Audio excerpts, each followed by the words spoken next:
Backpacker Radio presented by The Trek. Today is December 11th, International Mountain Day. Well, that's fitting. Yeah.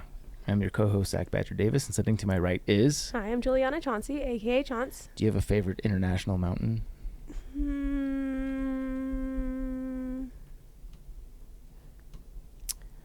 I'll say Ben Nevis. Ben Nevis. I just think it's a fun name. I don't know where it's in Scotland. Oh, sweet. I think. Yeah. There's a couple of them over there. Yeah. I'm going to go cliche is hell, but... hell? Yeah, cliche is hell. Oh, I thought you said I thought your answer was hell. There's probably nice mountains in hell, but no. I'm going with Kilimanjaro. Okay. I feel like that's an attainable one. You get to a really high point and you don't like risk dying the way that you would on Everest. Hot take from someone who's never been there. It kind of looks like a boring mountain. Isn't it the most prominent mountain? I don't know. I think it's one of the big ones. Like it's like a big, it's one of the top, might be the top one in the continent. It is. For them. But I think Kilimanjaro prominence, we're off to a hot start. It just looks like a desert mountain. You know, like there's no like green, there's no lush vibes. It's the fourth most prominent, so it was top 5, pretty good. Yeah, agree to disagree. I think it's like a brown mountain, right? I mean, it's snow covered at the top. Is it? At least in this photo it is. Hot start. I am your co-host, Zach Badger Davis, and sitting to your right is, did we do that part? We did that part. Okay, before we get to today's much better interview than whatever slow, muddled start we're off to here, I have a few reminders. One is if you want even more Backpacker Radio content, and with this start, how could you not? On the first Wednesday of every month, we release a Patreon-specific episode for December's episode. We haven't recorded it yet, but we're doing it with the whole team. We've got Mara and Rachel. No, that's not it. Wait, we're recording that one on December 1st. That's right. That's going to be the January one. We could make it the December one because December the 1st. That'd be too tight of a turnaround, and based on the way the calendar's shaping up, I don't think we're going to have that. Yeah, we would have to turn it around for the 6th. For December's episode, we're calling you guys. Duh, that one's even better. I mean, not better. They're all great. But we put out a call through our Patreon page for you guys to give us your phone numbers. Surprisingly, many of you did. So by the time this comes out, that episode has already come out as of this recording. We haven't done it yet, but we had a lot of fun. It was fun. We always love talking to you guys, and we definitely didn't forget that that's what we were doing. But yeah, if you want to listen to us do some bonus stuff, that one is going to be December's. You can catch up on it and the past ones if you follow us along on Patreon. And if not, and you want to join us in this month and start listening to January's, we are going to have, like Zach said, the whole crew in studio. Mara's going to be here. Rachel's going to be here. Me and Zach are obviously going to be here. And we don't have anything planned yet, apart from the fact that Rachel is really racking up strikes against her. Yes. From just like outlandish behavior. So I imagine that this one is going to be a lot of fun. She was hazing Chaunce after a tough Bills loss. There was twice. Yeah. I gave her a second strike and then she continued. Yeah.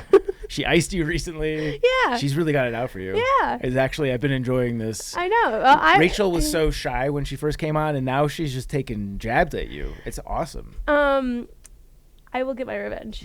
I won't say what I'm going to do because she might listen to this before. Does it involve a shoey? That? I hope so. So you don't actually know what your revenge is. I can't force her to do a shoey, but I will definitely give my all. What if we get HR to sign off on it? HR will sign off on it. Okay. I'll give my all if we do Das Boot again. I will drink the whole boot, and she will be sitting to the bad side. The danger side. Cool. Also, we are in the process of working on a very exciting book, which I'm sure you've heard us talk about ad nauseum, but Chaunce? Yes, this is Pooping in the Woods, a collection of stories, working title, and it is what it sounds like it is. It is a collection of poop stories that happen while outdoors, specifically focused on long-distance hiking, backpacking. That's why we're usually here. But we have been collecting stories for a while now, and we have been getting some really, really, really good submissions. So we are going to, at some point, wrap up accepting submissions. So if you've been putting this off and thinking I should do it, I don't know, today's a busy day, make today your day. Just click on there, press pause, type it out real quick. It doesn't have to be like the best typed thing. Like if you're thinking I need to become a writer first and then write this out so the writing isn't shit, like we're going to have an editor, we're going to call you, and we're going to get more details if we select your story for it. There's going to be steps between. So this by no means needs to be anything more than you writing out a bunch of details for us that hook us into wanting to know more about it, in which case we will follow up with you and get the full scoop. There's an audio submission option as well? We are going to be opening it up. I had that written down for tomorrow, but I guess that makes sense to put on this. We're going to be opening up an audio submission as well. So if you want to call and give your story, like you telling it to us instead of writing it, we're going to have that open for a short period of time while we see how chaotic it is. So if you're more of a talker than a writer, definitely don't put that off, because if we get a week in and say this is chaos, you'll want to be in that first week's submissions. Yeah. Quick tangent here. Maybe I told you this off air, but I'm going to drag them through the woods a little bit, through the mud. So the previous voicemail service that we were using, that didn't go well. Because I upgraded us, we were on the free plan. I upgraded us to the premium thing because it offered some features that I thought the podcast could benefit from. And then I realized we weren't actually using that. So I tried to go and downgrade it. And their process for downgrading the account is to leave them a voicemail. Conveniently, there's nothing in writing saying that you want to cancel it. I left them a voicemail. A week goes by, nothing. I leave them another voicemail. That process happens 5 times probably. It gets so bad that I have to change my credit card number because there's no email contact, there's no chat contact. You can't even send them a direct message on social media. Like, there's nowhere to get in touch with them.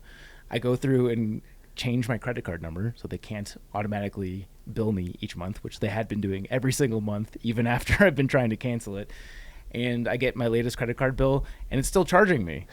They can do, it carries over. Yeah. I thought that was convenient when I lost my card and I got my new card and I didn't have to fix like Netflix or whatever. Not convenient if it's not something you want. So I went through the hassle of getting a different of the same credit card, and that hasn't fixed the problem. So I have to cancel the credit card. Why don't you? No, don't do that. I don't have any other option. Why don't you just report it to your credit card? I've been calling them every month. They're like, yeah, you have to just call and contest it each time you get charged. So it's either I cancel the credit card or I call Chase every month for the rest of my life. That seems very silly. Yeah. So if you're listening to this and you're thinking about a voicemail provider, definitely don't use Telby. Fuck you guys. The last note that I've got here is you should subscribe to us on YouTube. We've got our awesome guest in studio today. A lot of fun to watch the interviews in addition to listen to them. Or I guess that's kind of the same thing. But yeah, YouTube's the way to go. Whew. All right, let's get to the much better part of today's episode. Had a chance to chat a little bit over pizza and a beer already. It's been a lively chat. This is going to be a great interview. I'm sure of it. It's Ryan Dirtmonger Sylva, has been hiking for more than 12 years across the American West and across the world. In addition to better-known trails like the PCT, CDT, PNT, and Idaho Centennial Trail, Ryan has hiked numerous remote desert trails, including the Desert Trail, Vagabond Loop, Loda High Route, and Mongolian Rim Trail. Is that Mogian? Mogian. I butchered that with Buck 30 as well.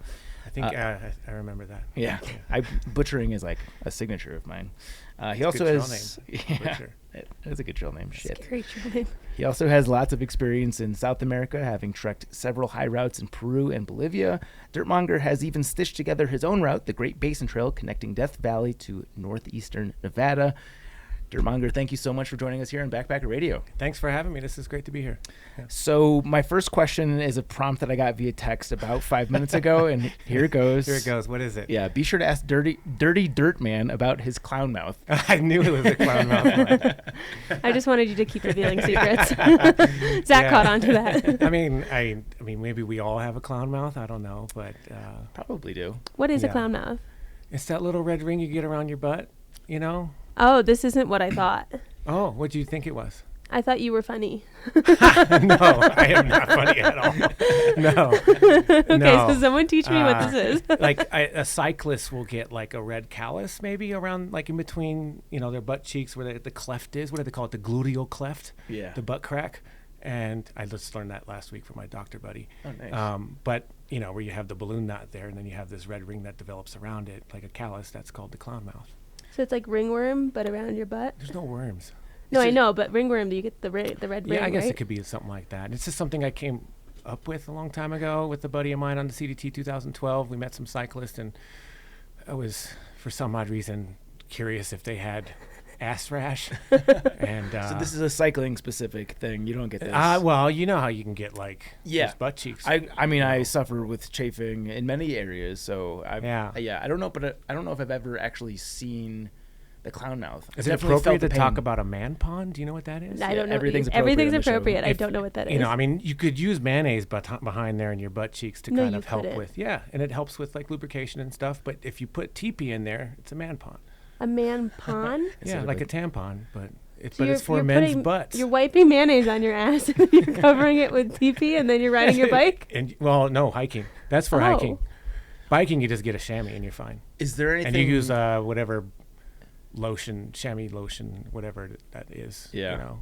I was actually using chamois on the AT because I didn't know any better, and I had a friend who was a huge cyclist, and that's the world that he knew. So it was actually nice because it had whatever this brand was, it had a very nice like minty smell to it. Yeah, you need the mint because it feels good when it's minty down there. Yeah. Oh yeah. That's part of the reason I like Dr. Brown's. It's better. It's like aftershave for your taint. You know. I haven't been doing nearly enough stuff with my butt. Yeah, you need to step up your butt game. I can't. Do people besides you put mayonnaise on their butt? I don't know. I mean, I don't eat it afterwards. Which is good. You know, but it does. I have a catcher's mitt back there now, like after years of walking, that I don't really get this stuff anymore. I was curious, but back in the day, you know, when I used to run ultras back in the day, I would, if I had to stick mayonnaise back there. I mean, to help with why chafing. mayonnaise and not like petroleum jelly? It's oil. Well, plus maybe it was just different. I don't know. And I love mayonnaise. Yeah. You know? It's a placebo effect. Yeah. What about mayonnaise versus Miracle Whip? I mean, I think Miracle Whip is good with like thick piece of ham on white bread. Yeah. Then it's great, but everything else is mayonnaise. Okay. What about like just drizzling some olive oil right down the crack? I think it's too sexy. It's too sexy to work. I mean, I don't want to turn myself on feeling my own butt. I'll never hike a full day if I feel that sexy. I might as well just stay in my tent. Okay, so before you knew that the clown mouth question was coming, you were incriminating yourself by guessing as to what Twinkle had texted me, and one of the other things that you had guessed was shitmonger. Yeah, that is an alias. Maybe it's from picking my butt too much, but just because we're talking about that. But it's not. I mean, having shitmonger is because I've had poop on my hands. But it came from lowest to highest back in 14, springtime 14. It was me, Bobcat, Swami. We were hiking together. Swami, we got to Panamint Springs, and Swami was kind of being a little like kind of sneaky, and he wanted to use my phone, and I was like, why does he want to use my phone? Like, there's no cell service here anyways. Just thought it was kind of like, why is he being so sneaky? And then I had to go drop a deuce. So I went and dropped a deuce. And before, how did it work? I came back from dropping a deuce and he asked me to use my phone. That's what it was. And when he asked, I thought it was weird. And I like reluctantly passed him my phone and saw poop on my thumb and I like saw it and like dropped my phone and ran away to go like wash my hands. And then I came back. He's like, what the fuck was that about? And I was like, dude, I had fucking poop on my hands. And he's like, you fucking shitmonger. And that's where it kind of stuck. So, and then I've had multiple shit stories where I've just like had poop and it's just like the moniker fits. Let's start there. I thought about actually changing my trail name to Shitmonger. Yeah, well, to Trans's point, I don't think we can go down a different avenue at this point. Let's stick with that. Any stories that stand out? On the desert trail was one. Before we go to the next poop story, did you ever get resolution as to why you wanted your phone? I thought there was something. Well, yes, actually, this was a good story. So, like in 2011, on a big snow year on the PCT, you know. I was moving pretty good and get to Kennedy Meadows and like you're kind of like waiting for it to cross the Sierra and my grandma lived in the area, so I went to go spend 2 days with her. And as I came back, I met this older hiker and he was like, and he goes, yeah, I saw Malto, and Malto said, tell Dirtmonger to catch up. And I was like, who the fuck is Malto? Never met him. But the whole time we were like 2 or 3 days behind each other. We're doing like, you know, huge miles to try to like, I don't know, we were just moving fast, but we could never catch each other because we're doing the same miles. So anyways, I saw Swami talk that fall time of 13, I think it was 13, at All the West Gathering when he talked about his 14 long walks. And we talked because he mentioned Malto in one of his stories on the AT, because Malto used to work for Hershey. And he was always on the AT, Malto was, like doing little day hikes. And I went to Swami, I was like, you know Malto? You know? He's like, yeah, I know Malto. And I was like, man, that guy was in my head for months. So I fast forward to the lowest to highest. Swami asked for my phone. I have poop on my fucking thumb. And then we continued walking. We stayed the night. The next morning, who shows up there is Malto. And so he was wanting to call Malto to see where the fuck you at, because he was delayed. Turns out he hit a stop sign making that left-hand turn out of Lone Pine in like a rented Corvette or something like that. So he had to like go get another rental car to then come out and meet us. But it totally was like a surprise. It was awesome, like just to have, like, you know, I felt like I had met some long lost lover that I never knew about. You know, it's like, oh my gosh, this is great. So that was why he was asking for the phone. I like that. I just didn't wipe my ass properly. I like that we graze over this guy hitting a stop sign in a Corvette and being like, it's cool, I'll get a different one. Yeah. Swami says, hurry up. Wow. Yeah. Okay, so we were about to go down the path of another shit story, and then I sidetracked us. Yeah, well, I think that another one that comes to mind, only because it was on the desert trail and there's no other hikers around, and it turned out to be, it was my birthday. Excuse me. And it was early June, and I'm like northwest Oregon.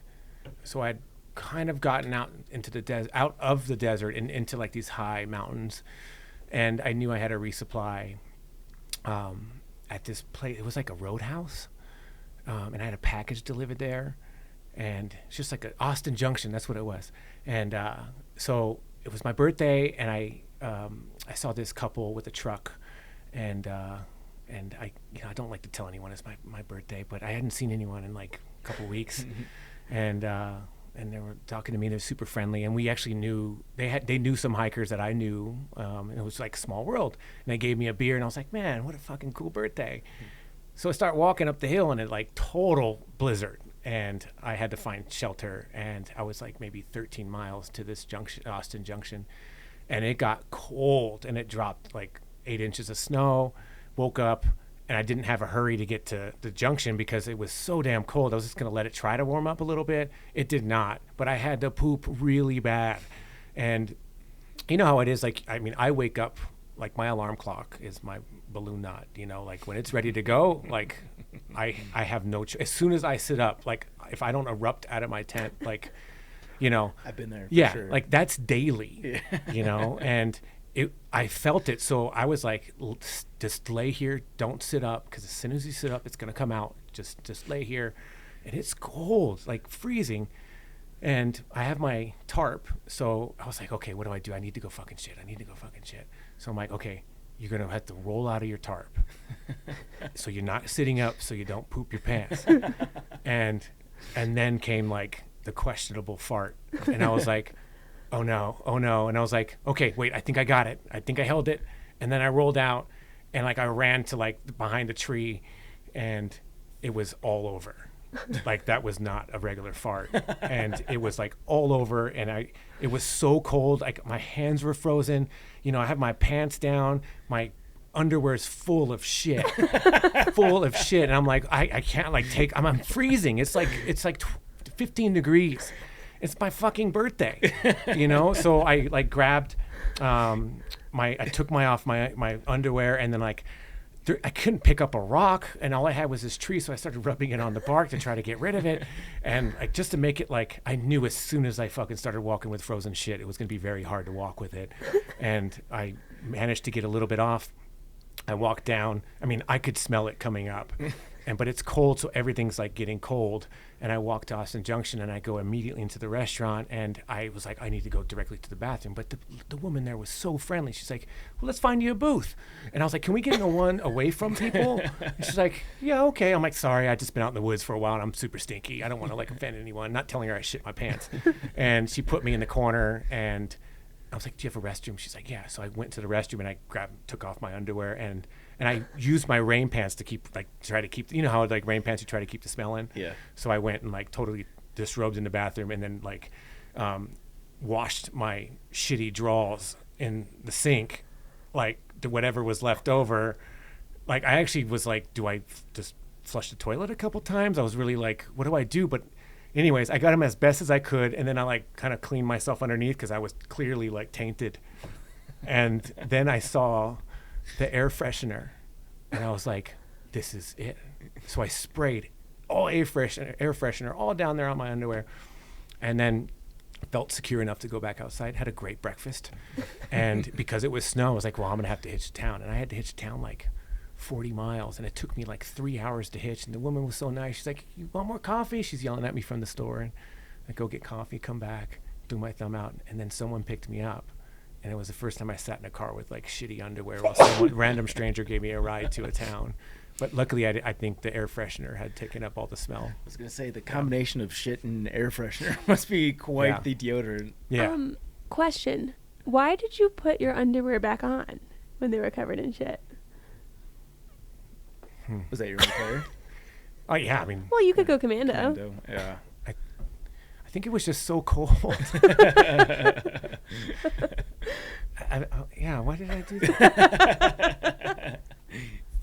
I don't know. You can give. Well, I know I had white. It sounded like you were flustered. Maybe. Yeah, I was flustered, and like I had no more toilet paper because I had to use it all. So like I'm using my hands at that point with snow. Yeah. I just thought like it would be warmer maybe to put it back on. You know? Sure. I guess. I bet frozen dingleberries is a good way to get to the clown's mouth. Yes. Yeah, there was definitely some frozen dingleberries. Yeah. You know, yeah.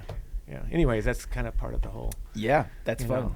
Before we move on, I have to ask, are there more shit stories that we should know? I mean, I have quite a bit, but like we could do this for an hour and a half. This can be I'm trying to think like. Forget the Great Basin I think when I started Trail. the Muggy on Rim Trail, I started with an old hiker buddy of mine, and I had to take a shit within the first quarter mile. And I go up on the hill, and I'm like squatting down, and like, but I'm on a hill, so it rolls onto my shoe, and I get like shit stained on my shoe. And within minutes, I don't know how he fucking spotted it, but he's like, did you shit on your shoe? And I was like, you fucking saw that? And I thought I hit it well enough. He's like, no, you shit on your shoe. And I was like, oh my God. But, I mean, it's like little stuff like that. But. Yeah. Is this like a nice solid log that plopped on, or is this sort of like a loaf that... No, I don't think loaves roll as well. Yeah. Like you need a log to roll. That's true. Yeah, it just wasn't like super long. It was just like, clenched off, I guess. I'm just going to pause to make sure there's not anything else that we should know about. Gosh, I mean, maybe something will come up later. Okay. Yeah. I'm sure obviously there is. I mean, given the propensity for the urge to shit shitting on myself, to being violent every time you sit up in the morning, I imagine. Yeah, like that's. I mean, but I also know that game very well. It's like I wake up and have the urge to shit. This only happens to me when I'm doing long distance backpacking. Yeah.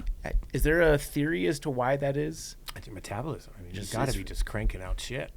Yeah. Just your metabolism's ready to go. But I know people have different times to poo. Yeah. I was going to say that I don't have that. I want to get it done before I hike, because then you're like Mine's all never consistent. Mine is always a surprise. It is always a mystery. The surprise pooper. And it's not every day. Yeah.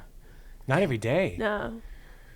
Like, Are they I would say violent when off they trail, it's like every couple days. On trail, it's like every other, maybe. Man, I burn through food so quick on trail. Like, I mean, that's. I think it's just timed, and on trail, if you almost regimented. I mean, I'm pretty regimented in a way, so I'm eating at the same time, more or less eat the same fuel, food, whatever it is, but like it's automatic. Well, I'll share your birthday. I'll share your birthday misery with you in that this year, my birthday, on the Ozark Highlands Trail, I had no one was out there, no one was hiking. It was just us on the trail, but except for my birthday, when I decided to take a shit behind very thin tree coverage because no one was out there, and that was when someone walked up and gave me a wave, and I waved back, and they saw everything. Wow. Yeah. So was it like everything with the turd coming out? No. They saw me pants down, squat. Okay. There's no hiding what I was doing. So birthday fun. Huh. So we can plug the Ozark Highlands Trail episode if you want to hear about that. I do. There was a ghost pooper on the PNT. A ghost pooper? Yeah, we were like stealth camping. Is it Plush? Is the name of that little town on the coast? You have to take a ferry across. Stehegan? No, it's on the ocean, and there's like a river coming out, and you have to actually take a ferry across on the beach walk, like the last. We're not talking about the PCT. PNT. PNT, sorry. got it. Sorry, That's my bad listening. PNT. And we ghost camped behind these huge drift logs because everything was filled up. Like we were trying to like stay somewhere, so we had to like ghost camp, and we huge drift logs. We just like kind of tucked ourselves underneath, out of sight, and we were still kind of like. We didn't want to ghost camp, but we had to. And then we saw like this light. I saw a light coming towards it. I was like, yo, there's someone coming towards us, man. Looked up and like we're picking our head up, and he comes over in front of the big giant drift log. He just gets there. He does this whole like looks around kind of thing, and then just like drops trow and like poops. And like I could see him pooping. And yeah, but I mean it's dark time, but like thankfully I can't see everything, but I could see that he's pooping. The moon is outlining. Yeah, the silhouette of like the romantic vision of a turd. Did he dig a hole? The turd over the moon. No, he just went in the sand and like kicked the sand over it. On all fours. Here's the trippy part, and I was telling my buddy Nick, I was like, dude, that dude's like he's taking a shit, like and then he pulled up his trousers and then like walked down to the ocean and like where the waves, not the waves, where the water would be lapping up onto your shoes. He then like pulled his pants down and like gave himself like a wash that way. So he's breaking every leave no trace principle. And then he just like go. I mean it's the ocean, it's fucking as dirty as whatever. But then he pulls up his pants and like leaves, and I was like, dude, that dude just like he did not clean himself well. As someone who's well versed in this, someone who currently has mayonnaise between their jeans. That guy's dirty. You throw him a mayonnaise packet on his way out. You're gonna need this later, buddy. Okay, let's get to your origin story now that we've covered the essentials. So you've got. What is the total number of trail miles? Have you done the latest math? It's big. I don't know. Yeah, how do you? I kind of had a feeling this question would come up because I don't really think of things that way. Yeah. But I don't know how you would start to count things like that. Sure. Like, does it start? Like, we'll go many tens of thousands. How about that? Yeah, I could tell you I'm over a lot, like a very high number of miles. Yeah. I think it's easier for me to count my bike miles because I don't cycle all the time outside of but my bike packing trips, like I'm over like 12 or something. Sure. But that's not quite this. That's not even nearly the same as like say 20,000 trail miles. Right. But does it start when I was ultra running when I was younger? Does it start when I was backpacking when I was younger? Does it count when I train all the time? Sure. Yeah. So I don't think of it that way. Yeah. We'll keep it in the context of through hiking or long distance backpacking. It's a lot. Yeah. It's a lot. And what's impressive to me is we actually started backpacking, at least according to the notes I have here, the same year. And you've probably like 20x'd my total numbers.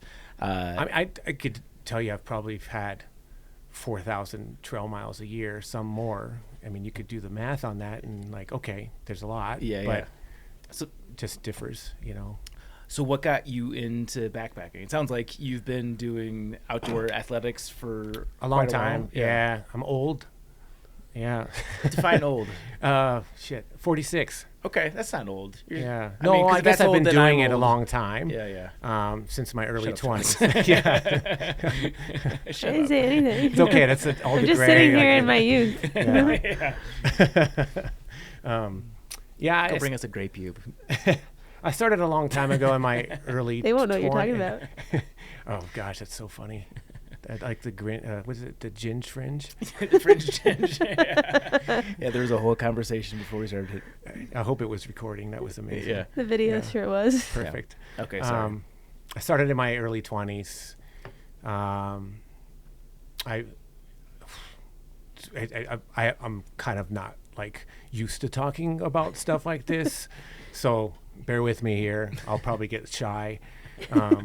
Until I get like okay with it. Poop talk doesn't make him shy, but the second we ask how many miles, he's like, I'd rather make fun now he's modest. I'd rather make fun of myself the whole time than to actually talk about what I've done. Actually, like when you guys introduced me, I was like, who's that? Like, I did that. Like, that guy says I just don't, and it goes along with the miles. Like once I'm done with something, because I always have something on the docket, and and being like, I played collegiate sports, I played college basketball, and like I'm super goal oriented, and so once I'm done with something, I'm like looking forward to the next thing, and and I try to give myself some breaks and have fun occasionally, but usually I'm a pretty driven individual, so miles don't mean shit to me. It's about what's next, and like the best trail is always the one that you're on. Like that's very something that I think of. I have memories for days, and those are so important to me, but it's not something I focus on. I don't think it defines me. I think what defines me is usually where I'm heading to next, because I think that's just a product of where I've been at, if that makes any sense. Yeah, makes perfect sense. Yeah, and I think like getting into backpacking, it was a journey to get there. I kind of stumbled into ultra running at a young age, so this is early 2000s, like very early 2000s, and I started competing in ultra running, and I was like the only person under 40 back then. Like there was just hardly anyone. I was 22 doing weird running stuff, and then I liked racing, but I don't like being around like that whole kind of I'm pretty better off solo, I think. So I just started like running across the mountains and running across like the Angeles Crest. I grew up in LA, so I kind of did that on my own just to kind of test my limits, and I was like always the crazy conditioned athlete in my team. Like my coaches used to think I was on crack, because I was like headbutting walls and shit, and like I would never stop running. Yeah. Like it was like that kind of thing where like I would run in a snowstorm with my shirt off, and people were calling me on campus like Forrest Gump, like that type of shit. Yeah. But like that's just I would eat a loaf of bread at 10 p.m. every night with butter and honey on it. Like I was just a hyperactive person. Very driven. Did you have an outlet as a kid? Because I know a lot of times sports. Yeah, and I was, tall. Yeah. And athletic. You said you played college basketball. Basketball, Cal State San Bernardino, D2 school back in the day. I played baseball competitively. I didn't play that in college, but I probably could have. But basketball was way more fitting to my personality, like action paced, and like, it was fun. It was great. Yeah. It was the easiest time of my entire life. I mean, I know how easy people may feel about how great through hiking is, but like play a college sport. It's the easiest thing you're ever gonna fucking do. Why is Remind it us how easy? tall you are. Was that? How tall are you? 6'5"? It's probably part I of might it. be shorter now. I'm old, but no. What about it is easy? I mean, all you do is go to school and go play ball, right? Like it's almost as simple as backpacking. It actually is as simple as backpacking. It's you easy just get up because and it's walk. fun. It's fun, and you Yeah. want to be there, and like you get attention, and you get free stuff, and like you walk into a restaurant, they give you free food, and you're like, what? Like I didn't have any money then either, so it was like, yes, please give me all that you want to give me, and like you walk around campus and everyone knows who you are, like that type of stuff. When you're young and you kind of like you're okay with that, like I would not be okay with that now, but back then it was like totally fine. But then I kind of like drifted away from that and found the mountains, and I found trail running, and I started like I was close to Cajon Pass where the PCT crosses through, so I'd like run to Cajon Pass from my college and then run back. But I remember seeing this PCT sign, and I was like, oh, what's this? And then my family, we would go up to June Lake, so 20 miles north of Mammoth, and that's where we camped at, like in high school. And I couldn't do fishing. I just thought it was the most boring thing ever. So I would go off in the mountains on my own and like trail run and just do weird stuff, like running on my own. Back then it seemed weird. Now it probably wouldn't, but then I found the PCT up by Gem Lake, and I was like, whoa, I saw that sign back down there. And there was no internet back then. I mean, there might have been, but I sure as hell wasn't a part of it. Like, I didn't know where to find it. I wasn't going to the library. Like, no way. So, but I kind of like started tying two and two together. And then I like met some thru hikers at Mount Pacifico near Mill Creek Summit in Angeles Crest Highway 2. And just thought they were like the dirtiest and coolest people I ever met in my life. They had huge backpacks, and I was like, oh, that kind of sucks. So I was like, And well, what year was this? 2001. This Okay. is pre 9/11. Yeah. Like that's how I could. Obviously, it's a big point in time for people. It's a big point in time for me. Like that's when I went from like basketball to ultra running, and then the backpacking, and then I found myself going deeper into the Sierra. And at that point in time, I was like I went up like a big backpack because I thought that's just what you did, and I hated it. So as soon as I found a place to camp, I would dump the backpack off and then go run 30 miles and then run 30 miles back. And I was doing that. Like that's made me feel good. So then I got ideas. We're like, well, let me find hydration packs and maybe piece them together, because hydration packs made sense to me because that's what I would wear in an ultra race. So I started like trying to backpack out of like hydration packs. Obviously, I'm not like an engineer and I could make my own stuff, but that's how I kind of would figure it out. And then I just like would run/speed hike down from like Yosemite to Independence, and then my grandma lived close, so then I'd call her from a payphone back then, and she would pick me up, and I'd go back down, and then I'd go wander off and do it again, and it kind of was like back and forth, and like the PCT was this huge deal for me. It tied into my family life a little bit. Like, I'm from Los Angeles, but I couldn't just leave it, and I wanted to leave for a long time, but on like a really personal note, my father was a Skid Row bum for a long time, kind of a wanderer. I'm just like him in that way. So it was very like traumatic for my mom and my family for me to just like want to do this weird stuff. So I kind of felt trapped for a long time. If not, I would have been hiking at a very young age, but I had like weird failed attempts like in 05 and 07. 07 was more or less, I was just sick for the PCT, but in 05, I had this idea where like, I'd fly to Mexico, walk around Mexico, and then walk right on up to the PCT and continue going. And it was like super tough for my family for me to like leave, but like I felt like I was ready. I did that, and I knew like I needed to do things the right way and not how my father did. So I walked all the way to Veracruz, Mexico, and then flew home to Los Angeles, then walked home. My mom there was no phones back. I had no cell phones back then, so she had no idea I was coming back home. Knocked on the door. So, all right, fine. Like, I'm going to do what I want to do, but I'm going to respect how you feel, and I'm going to try to do this the right way. I then moved to Montana with the sole aspect of trying to hike as soon as possible after that. So in 06, I moved to Montana. I worked in the Conservation Corps for a year. In 07 would be my year to try to do the PCT. I left Montana, go back to LA to prep for the PCT. Did a construction job to save money for it, and then 3 days prior to my start date, I got salmonella, and I lost 30 pounds in 5 days. Wow. But it messed with me in the head a lot, because how driven I am. Like, I thought that it was something wrong with me, like not physically, like not I was sick. I thought I was like disturbed. I couldn't commit. Maybe it's because of my family. Maybe it's because of my dad. Like, I had all these questions. So I tried to start like 3 weeks after having salmonella, and I was like passing out on trail. I had shit I was pooping myself, but I was having relapses from salmonella. I had to like call my mom to pick me up, and it was like, only time in my life I ever thought about doing something bad to myself. Like, I was like, wow, I'm a failure. I have no idea what I'm doing with my life. And then kind of got healthier, and then proceeded into the Sierras on foot. So I started like trying to I did like 48 miles one day. My grandma would pick me up, and then I would like go from there, and I'd do 90 miles in 2 days, and my grandma would pick me up. So I started like trying to gain health, and I actually learned my hiking style that year. So it was very beneficial in some respects to go through that. So like my learning process took time, and I know it tied into my family stuff. And then I went back to Montana, and I worked there for 3 years, and I really loved the job. But the only reason I went back to Montana was to keep proving to myself that I can commit and finish something. But I loved the job so much, and suddenly it was 3 years down the road. But all I ever did was always training for trail. And I had a neck injury in 2010, and to the point where it was significant enough that I was like, I'm not going to be 40, saying I wish I would have. And I left that job, and I started the PCT in 11, and then that was like my first official through. Even if I had like 07, I would say was a failed attempt. I tried, but I was sick.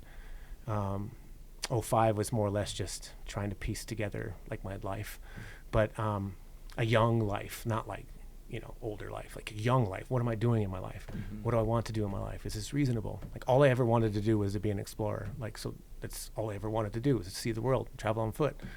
Not go make a lot of money, not have a family and a job, but the first day in 11, and I made a point, because at that point in time, I wanted to include my mom in that, because I knew how tough it was for her with certain things. So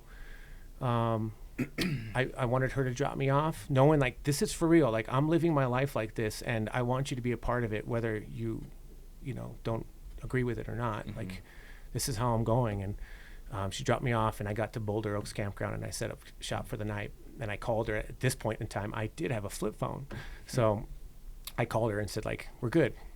I was sick. I was sick in 07. We're good. Like everything's fine." She's like, "You sure?" And I'm like, "Oh yeah. Like this is exactly what I want to do." And I knew right then and there that's what I wanted to do the rest of my life. Did she jump on board with it at that point? No, she was fine. She was okay, but she still struggled with it until like 13 when I did the Vagabond Loop, and I had her more involved. Like, I mean, there's things she does that aren't like, I wouldn't want her to send me a care package, but I'll tell her to send me a care package. Mm-hmm. I mean, she may just send me licorice, in a box. And I'm like, thanks, Mom. Like, I have 5 days to go here, but I tried to keep her involved in that way. And if I don't like have a significant other at the point in time, I'll use her as like my emergency stuff. Like I try to keep her, and now she's totally on board with everything. I mean, it's just, it's who I am as a person. And I found a way to fund it, like have a job and like function as an adult, without like wandering off and living underneath a church stairway for 20 years like my dad did. So you mentioned that it was tough to get your family on board with it. Were there people aside from your mom who struggled with the idea of you being a backpacker? My mom was the big one. Yeah. My grandma actually was very accepting, and she was always encouraging stuff, but she was so damn nice that I don't know if it was like she just didn't know any better. She just wants me to be what makes me happy, which is like perfect, right? It's unconditional stuff. I think my mom was kind of tied to her own past trauma. Obviously I couldn't fix it, but at least I could like act better, maybe be a little bit more conscious about my thoughts instead of just like saying, fuck it, I'm out. Yeah. Like I didn't need to be an asshole about it, which in your early 20s, sometimes you feel the need to be that way because you want to be you, right? But you don't even know who you are yet. And I totally did not. I think the more I became comfortable, I mean, I knew on my first PCT hike that like this was what it was the best thing in my entire life. It was finally like my first love. It was like everything. I get to the CDT and it was like I was an adult now. Decisions mattered, like everything had consequences, and I understood it. I matured, and then in 13 I did the Vagabond Loop, and I became me at that point in time. And at that point, it was like my whole story was up to that point. And at that point in time, my mom was really on board on that, because I think she started to understand that I was who I was, and it's okay, so I think that was it. So before we go too far into like the PCT 2011 and forward, I think one of the things that you spoke on that is kind of a big deal is that you didn't complete it your first 2 attempts. You got off trail, like you said, you considered them technically failed attempts. There's a lot of people, a majority of people that will set out to start and do a through hike that won't succeed. And people that are going to be listening to this when it comes out in December, a lot of them might be planning a hike in 2024 that could be their first one. I think it's very like inspiring to see you start off in that way, and now where you are with all the miles that you've hiked that we can't even count up. But I can see in the moment when it happens to someone where they don't complete a trail, it's hard to see that light at the end of the tunnel, and it can be hard to say, okay, I'm going to get back out there. Like that isn't who I am as a hiker. What advice would you have to someone that is in that phase, that's in the I'm currently not succeeding at doing this, and I'm not yet at the part where I've figured it out? I think a lot is intention. Like why are you doing something? I think if you're younger, it's harder to understand what intention is when there's so much stuff coming at you from so many different angles, and you want to be defiant in a lot of different things, or you want to be a certain way because other people are a certain way. And I don't know, I just think intention matters a lot, and if you have a dream, like go for it, like all the fucking way. You can't be half-assed in that. You have to commit, and that's part of that intention, is that if it's a dream and it's true, go all the way. And no matter who may not be supportive of that dream, they will be on board eventually. as long as you're true to yourself in that regard, like it'll be fine. And I wish I can go back and tell myself that everything will be okay. Like, you're not the sole savior of your family, right? Like, because your dad did this, like, doesn't mean that their happiness is contingent on you being here. It's like, no, they're going to be okay. You have to go live your life, you know? I think that's intention's a big one for me, you know, and kind of being okay with your insecurities a little bit. Like, you may not have the most transformational experience, but it's okay. Test it, see what's up, but try to figure out some shit that you're afraid of and keep going. Don't stop. Like, just take a nap, wait till the next morning, just don't stop. Anything is better than working in a fucking office, you know? Was that your intention, purely that this is just your dream, or was it? Yeah, it was. Yeah. To me, the dream was the PCT. Like, I wanted to walk the world. I had no idea what that fucking meant. I remember telling my girlfriend's parents when I was 18, like, they were like Argentina, and they were like, "What? You want to do what?" And that's what I said. Like, but it's just whatever. However, I don't know how you develop dreams, like what I saw as a little boy, but I remember seeing things of Patagonia and outback and like Mongolia, and they stuck with me more so than, you know, I mean, I still love like Arnold Schwarzenegger and Michael Jordan, of course, but like those weren't as like valuable to me as like faraway places, you know. And I think as like traveling through dysfunctional family, going from LA to Las Vegas and like going across like big empty deserts and finding like those I would find myself gazing into the emptiness, like there's something out there that's right and something here that sucks. And I just kind of fell in love with that, you know. I don't know why, but it developed into dreams, you know. Maybe the dreams are a product of like whatever bullshit you went through before, but it was important to me to like follow through on that, which is why it was so devastating to me when I couldn't follow through with it until 07. Like, it's like, I've dreamt about this my whole fucking life. Like, not just like 1 month ago I got this idea. No, this was like years upon years upon years. And I remember getting to that monument, and I won't touch the monument. Like, I know people are on top of the monument. I just like it. To me, it's a church. You're not jumping on church pews, you know. Like, I just like sit back. It's an altar. Like, that's how I see it. It's my white whale. That's how I saw it. And I knew I wanted to continue like wandering, you know, like wandering like wherever that meant. I wasn't interested in like other trails. Yeah, you hear about other trails when you're on your first trail, right? You hear about all kinds of stuff, but it wasn't my intention to go do the CDT until like my job had they restructured the organization, so my job wasn't available back in Montana. So, excuse me. So I then saw a window of opportunity and was like, man, I really enjoyed the PCT. Like, maybe the CDT's it. And I liked mountain men a lot, you know? Like, I always read stuff about mountain men, wanderers. So I was like, all right, maybe oh man, my job doesn't have me anymore. Like, well, fuck it. I'm gonna go hike the CDT. So then that's how I found myself in Colorado. Probably jumping ahead to the question that you might ask, but I found myself here because I knew the CDT in Montana and Wyoming from having worked there. Like, I knew where it went, so it wouldn't be like I need to go there to plan. I just figured in New Mexico, I'd be so giddy because it would be the first state that I wouldn't give a shit what like is in front of me. I'm gonna be so happy. And I was like, I don't know anything about Colorado, and that's why I chose Colorado, because I could monitor snow levels. Like, it seemed like that was the integral state to do a successful through hike of the CDT was to monitor snow levels. So I was like, well, let me see if there's jobs in Colorado. And being from Los Angeles, I didn't really know about ski hills. Like, I was on skateboards my youth, you know, I wasn't on snowboards or skis. And it's like, shit, there's jobs everywhere. And so I found the job that was closest to Moab, because I'd been going there since my early 20s. Found a job in Glenwood Springs, and I kind of stayed there. And by the time I hit January, I was like, oh, I could through hike. It's like, this is great. I've been at this job for a month, and I've already saved up more money than I had all of the PCT beforehand.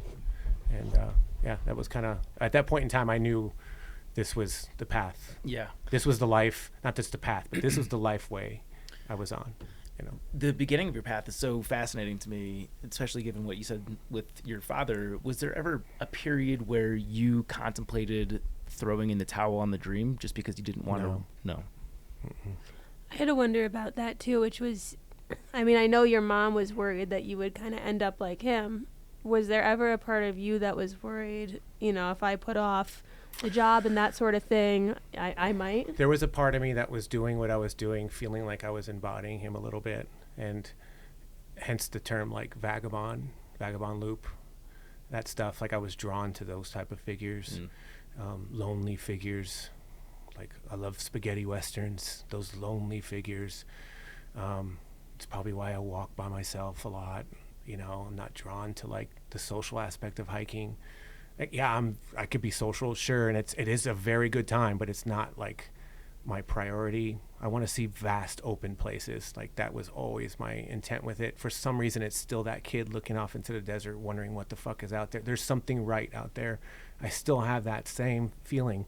But the vagabond thing was something that I think I had to like, I felt the need to try to embody a little bit. That was the persona I was trying. It's what I wanted to be, but it was who I needed to be because of other things, other events, and it wasn't until like the Idaho Centennial Trail a couple of years ago where I kind of killed off the notion of the vagabond, which is I just killed off the persona of me trying to live up to what my father did, or to try to like make up for what he did, and so it was just like I'm killing, like I don't need to embody that anymore. I am who I am, and it took years to get to that point. How'd you do that? Because like when you're saying it right now, like it's very nonchalant, like, oh yeah, I just killed that part off. I wrote about it. But I wrote about it. I think writing about it helped me, like, because I think I'm not just gonna do a day-by-day journal. I just find that terrifyingly boring.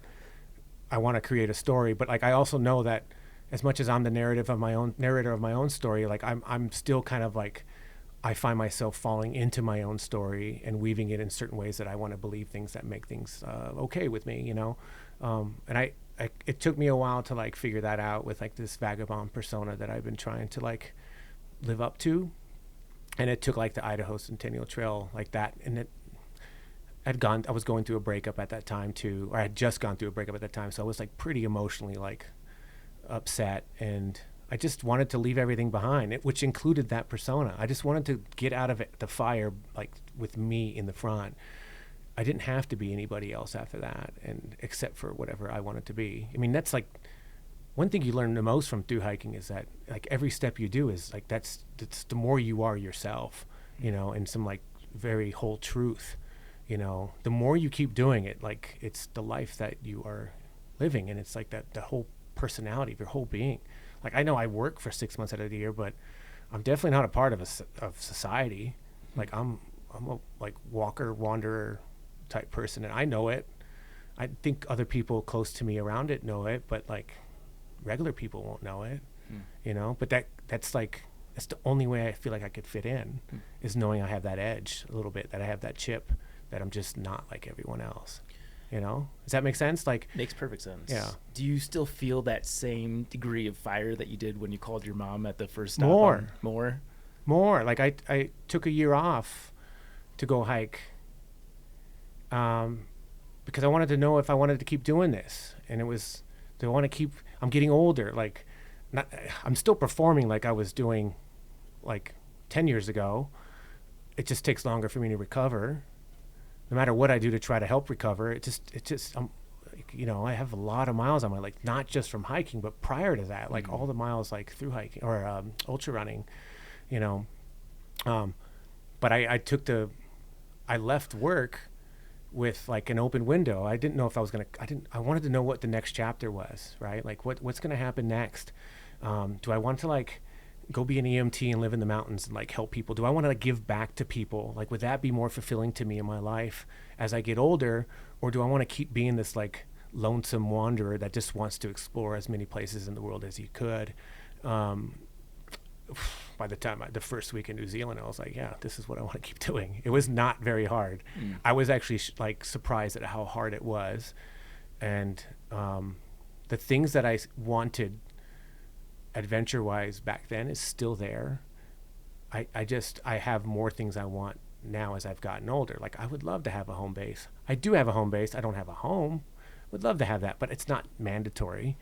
I have a way to make it work, and I'm going to keep on doing it because that type of adventure to me, the connection with the globe, with the land, with deserts, with people, like that is so invigorating to me that has never died off.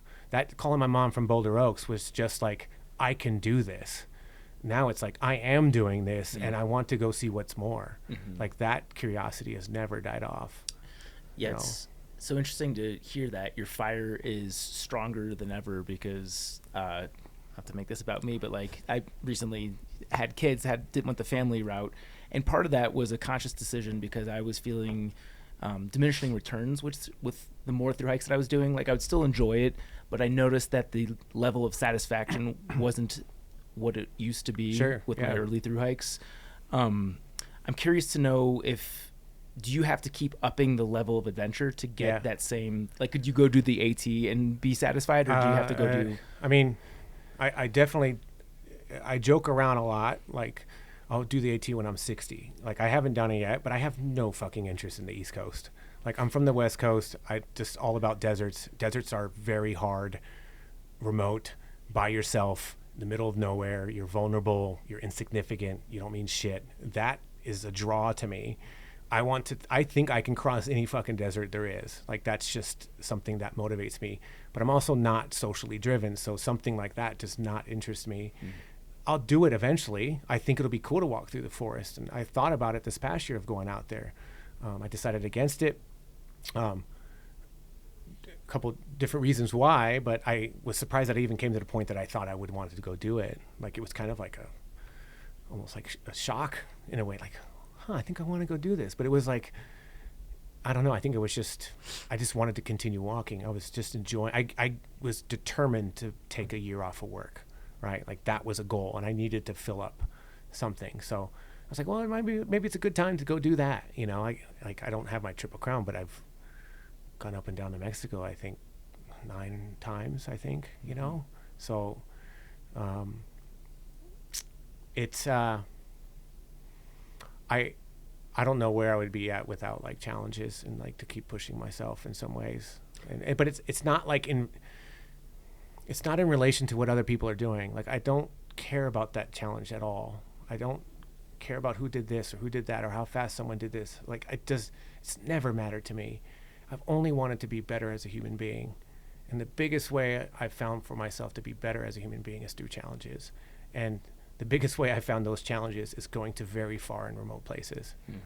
You know, like a 50-mile waterless stretch is way more important to me than trying to go as like, to me, doing that over and over and over again is something that it takes so much more, I think, to do that a lot of times, especially just by yourself, like, you know. But I don't know. I haven't gotten to that point where, I mean, we probably know hikers who just do the same stuff over and over again. I might do that when I'm 70, right? Because it's easier on the body. It's logistically better. There's a great safety net, but like, I needed to branch away from that, you know? I mean, I have get bored with that. Yeah. I don't know. I'm a repeat offender. Like, I've hiked the PCT 3 times. I've hiked the CDT twice. So I'm not opposed to going back to do things. And I still plan on doing those 2 trails again for sure. But there's a lot to do. And like, you know, do I still want to do this? Yeah. Like, my quote unquote 5-year plan, like how I'm working right now for what's next year and then what for the next year is very strategic right now. I have to look ahead to do something this big globally to try to connect things. And I don't want it to just be like, it sounds silly. Like, I think we could all just like, if we had the time and money, we could just ride a road bike on a paved road and like go around. But like, no, I want to find the hardest fucking thing to do and do it that way. And like, I like to walk. I don't care for like climbing big walls or mountains. I think walking across places is amazing. And it's like the most primordial, intuitive thing we do, or we can do, that just ties into like thousands of years of us being humans, you know? Where do you think you got this first sense of chasing a non-traditional challenge? So I know obviously the CDT is harder Sure. than the PCT, and that's usually like going from the 202 to the 303. Yeah, totally. What was after the CDT for you that like gave you that fire that made you realize that like I have to do something challenging? Well, it's weird how time is, right? Because 10 years ago, 12 years ago is not that long ago. But what we've technology-wise in that past 10 years, there's been like crazy amount of improvement. So just how we communicated as human beings, like I don't know, I think when I started there was under 100 triple crowners. There's like way more than that now. But like when I was on the CDT, I don't know, maybe there was 30 people that year on it. Maybe northbound 30 people. And I was only with the group once, like for 2 days. And I don't know, they were mentioning routes, and it was just like, oh, there's other things, you know, because even then it was still learning. I couldn't just Google stuff at that point. I still didn't have an iPhone. And that's when I started hearing about like the AZT. I had heard of that before, but then I heard about the Hayduke, and then I started hearing about like the Grand Enchantment Trail and these things, and I was like, oh, you know, I liked loops from running ultras back in the day. I hate that. That was one reason why thru hiking was fast packing type stuff was so intriguing to me, was that I just did not like running long ways to run back to the same place. I wanted to like either to keep going. I was so drawn by the next bend, so drawn by that vista, and like it's compelling. Like it draws me forward. I just every time I came back to my car, I was just like, shit. Like I could have kept going, you know, and like doing loops kind of appeased that a little bit. And when I saw these other trails, Hayduke, AZT, and Grand Enchantment, I was like, I wonder if you could like make it a loop. And because I had been like infatuated with Everett Roos, who was an old author, disappeared into the Utah desert back in the late 20s, I think it was. It's been a while. And I just loved his, I felt like a kindred spirit with him. He was from Los Angeles, would go off wandering, write poetry and draw and stuff like that. And just found a connection with him. So when I heard about like this, I thought about like maybe I could just do this like loop around the Four Corners. And I'm like, oh, that would be kind of good to honor him. Because I find some connection with him because he's from Los Angeles like me, and he's found himself like not being a part of that city, you know. And like that was a big one for me. And I had a partner I met on the CDT going northbound. She was the one riding her bike across the country where the Clownmouth came from. But we had a road trip after that, and she introduced me to a buddy of hers in Escalante, and it just happened to be the Plein Air Art Festival, aka Everett Roos Days. And I was like, no, I'm getting chills thinking about it right now. I was like, no way, like this guy's like my hero. And I never had like a father figure. I'd never had a father figure, and this guy was never a father figure, but he was someone, and I never really like related with people that way. It was always like me against everything a little bit, you know. But I just saw him as like a hero of mine, you know, and it was just happened to be like the art days. And we go to this gentleman's house, and he's pretty wealthy and has a nice house, and he fucking had Everett Roos's camera and his blanket, and I got to hold him, and I was like, oh my God, like I'm doing this next year, and I'm naming it the Vagabond Loop, you know, because if I'm going to name anything, I just feel like naming something is kind of silly, but that's why it's if you're going to name anything, it should be personal, you know, like that's why to me the Vagabond Loop is, I don't expect anyone can go walk it. I didn't create anything new. It just connected things, right? But I didn't feel the need to like name it for someone else to go walk it. It was like, no, this is personal to me. Like, you know, it mattered a lot to me, especially like holding that blanket and that camera. I was like, whoa, you know. And then that whole experience on the Vagabond Loop was, I went back to Escalante, and I'm meeting an old rancher who knew Edward Abbey back in the day. And I was like, oh my gosh, like that like brought my whole life back together. Like everything was coming up, like everything I fell in love with reading books on certain topics, and like deserts and like everything else. And, you know, finding like being that wanderer and everything else, it just all came to like this whole crescendo. And I was like, this is exactly the life I want to be, you know. You mentioned that you don't necessarily do this because you want other people to follow in your footsteps with the Vagabond Loop. Sure. But do you feel inspired by blazing? I know, again, this is, well, actually, I'd be interested to learn more about the specifics of this to see how much of it is novel. But do you feel motivated by the fact that you are inspiring other people to follow in your footsteps? Have other people done the Vagabond Loop since you've done it? I don't know. Again, I'm always kind of looking forward, but I have had like funny message, or one cool message really hit me. And it was someone messaged me randomly that, and this is probably 3 years ago, maybe 4. No, pandemic. When was the pandemic? 2020. So say it was 19, maybe that, or 22. I don't know. One of those years. Yeah, one of those years. But anyways, I got a message from some random person. It was like, hey, do you know, is this your phone? And I was like I have my phone in my hand, and I was like, no, like, it's not my phone. I'm like, why are you asking me? But it wasn't like spam. It was like actually a legit like email with a photo. I said, oh, we found this phone. We were giving rides to hikers on the PCT in the town. Someone left their phone in the back seat, and their screenshot was the Vagabond cartoon map, the Vagabond Loop. I was like, what? Like, really? Someone has that as a screensaver?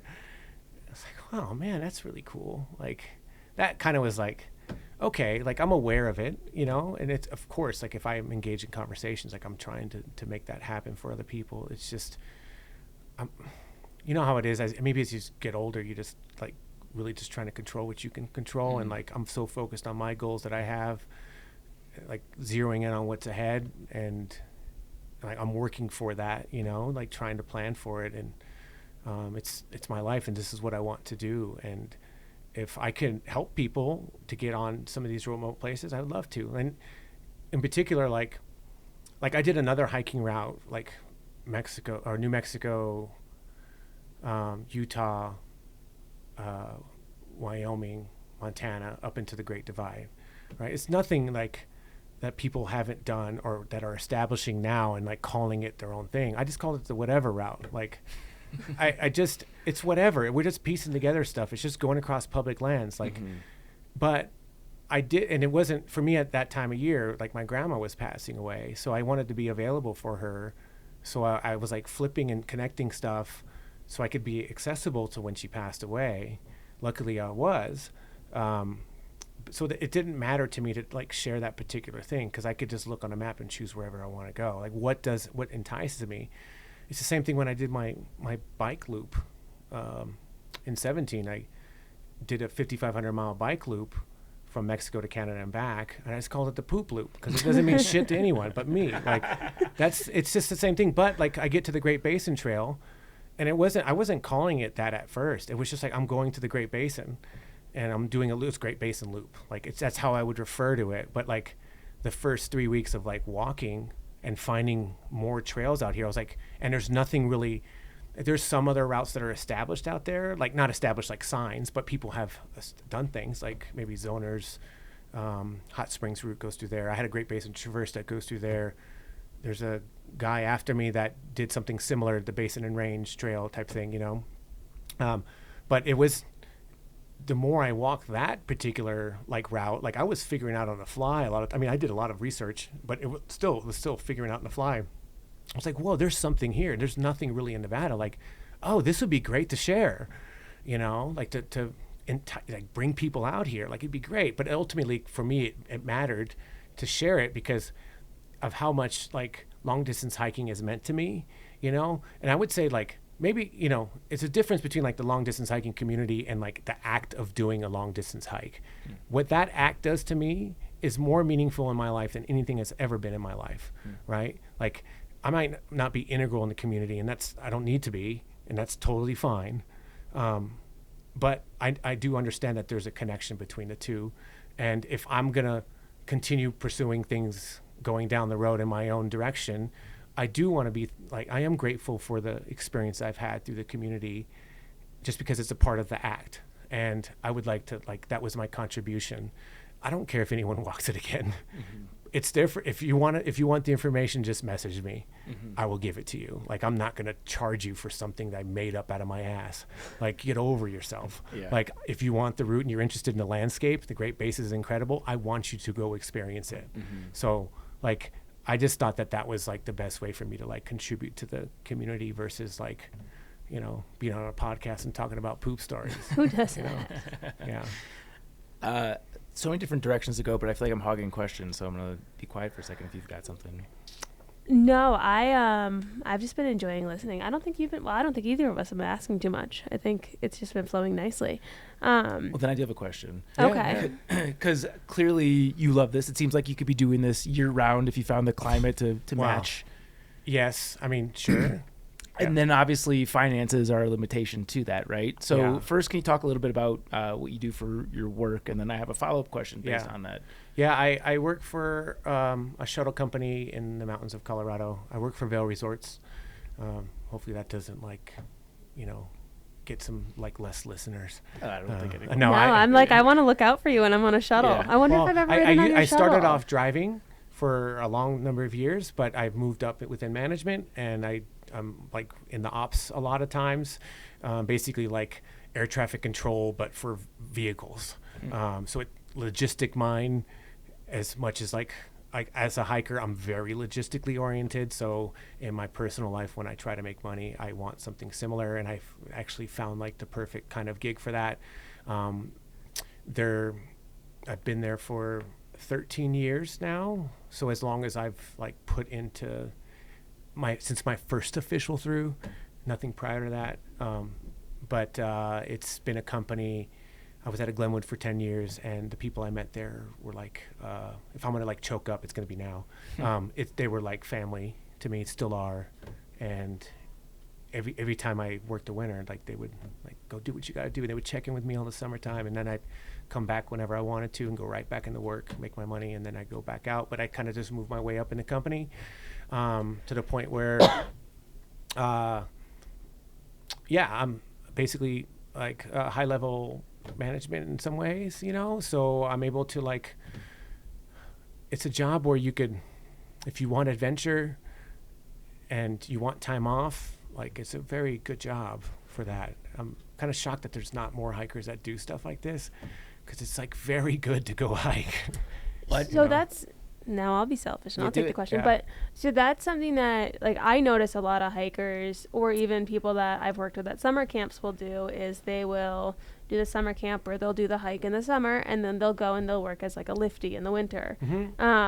And there's this like, at least from the impression I've been given by society, is that like that's like the ski bum lifestyle, right? Like we're in the hiker trash lifestyle, and then you switch over to the ski bum lifestyle.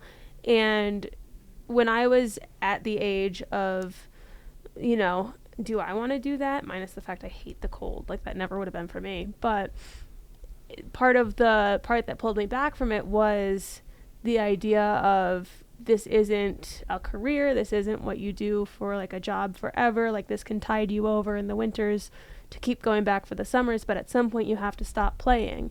And I think like that can be something that holds someone back from viewing starting off as a lifty or starting off as some type of seasonal position at a mountain like Vail as something that can turn into a career. So what's really interesting to me about your story is how you took that and made that something where like this is your career. You've moved up year over year. Like you have this awesome job now. I guess, can you give some detail into the process of that or some guidance towards someone who would want to do that to kind of reinforce that you can have a career avenue this way and support yourself and go do that stuff in the summer, and it's not just being a quote unquote ski bum? Yeah, it's intention to me still. Like my job serves a purpose. It's if I didn't hike, there's no fucking way. Like, but because I do and the job is like conducive for it, it's about intention, like why I do it gives me a why. I think naturally as a personality, I tend to kind of gravitate towards leadership. I don't know, maybe it's because I'm tall and I was athletic and like People look up to you. You look up to me and like, but it's also my personality, not just my height. I think it's like something that's natural for me to try to do, but I think it is about intention. It matters to me. I will, if someone goes to bat for me, I will go to bat for them. And it's like a big bat. Like, it's, to me, what they've showed me over the years, including like, I took a year off without the intention of coming back. I had an open window, but they brought me back and like put me right back into like the same position. I was like, what? Like it's touching, you know, and how much like they respect not only what I provide as like I can be as a worker, but what I do in my life. So like, if you're a lifty and you're a thru hiker, like it would be nice to be respected as a thru hiker, right, for what you do. If you're, I mean, you know, we're all young at a certain point in time. Just try as much shit as you fucking possibly can when you're young. Like, figure it, like, just do stuff, you know? And, like, it'll, eventually at some point, you'll, like, kind of start to steer the vehicle a little bit straighter and, like, okay, this is kind of oriented to what I want to do. And, like, this makes sense to me because it, like, fulfills my personality type stuff. But I still want to hike. Well, it's like, well, maybe I'm not a ski bum anymore. Maybe I hike because this is who I am, right? Like, this is exactly who I am. And it's I know that my job knows that that's who I am first, right? And I think for anyone in any type of job that you have, if you like hiking, like, you have to be who you are. Be honest about it, you know? Luckily, I have a job that's very flexible with it. And touchingly enough, they respect me as an individual, you know? Like, life is a fucking game, you know? You can't just show up and be a lifty and expect everyone to, like, think you're fucking cool because you went and hiked the PCT. It's like, no, you probably have to be a good worker too. You know, you probably have to show up on time. You probably have to show some like ethic. Of course, fuck up when you're young though too. Like, fuck around, like, do shit, have fun. But you know, as you get older to a certain point, I'm not saying being serious and get a you know, sorry Zach, get a house and a baby, you know, but three. What, three? Terrifying. But you know what I'm saying? Like, if it's something that you choose to do down the line, like, you will make the right decision for it, you know. But I think a lot of people haven't quite chosen that lifestyle yet. Like, you may not know until you're in your 30s or 40s, you know. Suddenly you're like, man, I've been doing this for 10 fucking years, you know. To some people, it was like a very transformative experience that they had in a short period of time. And like, you know, we all know how hard it is to do a Triple Crown. Like, people have to stop their lives, normal lives, to go do something it's special, right? Like, I haven't done the 18. I was joking about it, but it's fucking special. Like, you know, it's hard to do that. And if you could find a job that helps you to do stuff like that, like, you know, especially if relationships are back and forth and it's good and respected, like, do what it takes, you know, hold on to it, you know. And I'm saying that now because I'm super thankful, and I just came back from a year-long trip, and they're like, hey, do you want to go run this shit? And I'm like, yeah, I guess, sure. Do you trust me enough? Like, yeah, okay. Yeah. You know?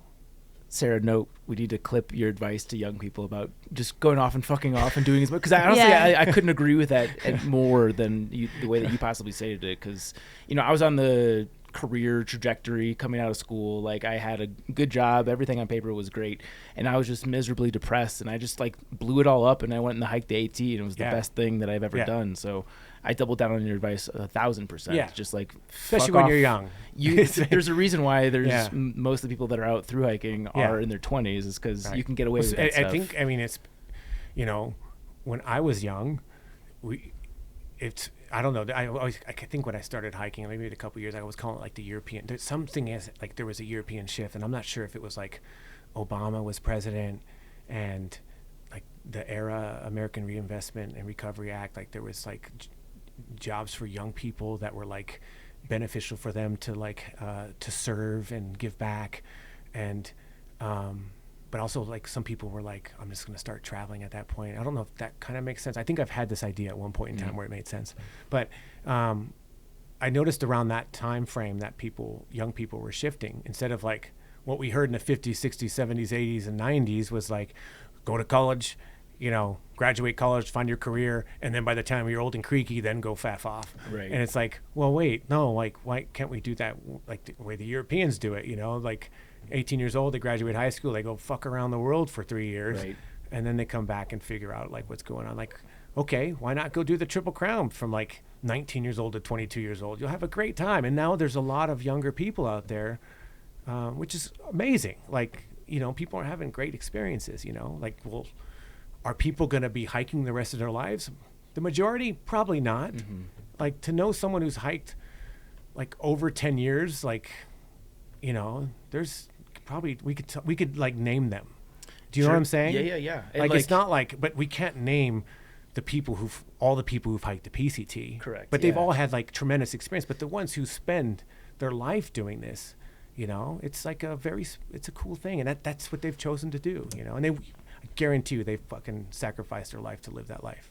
Absolutely. Absolutely. I guarantee it. Yeah. And I think that opens the door perfectly to the question that I want to ask is, have you thought about trying to make backpacking more part of your career, trying to monetize it? And there's a number of ways you can do it. And like, you came from the ultra running scene, so you're aware of how people do that in the ultra running context. I would say, I'm like probably defiant in this realm, and I think it comes from like my basketball experience first and foremost. And you know how like when you're young, you feel like you care more than anyone else fucking cares, And I felt that way about basketball. Like, no one puts as much work as I do, Mm-hmm.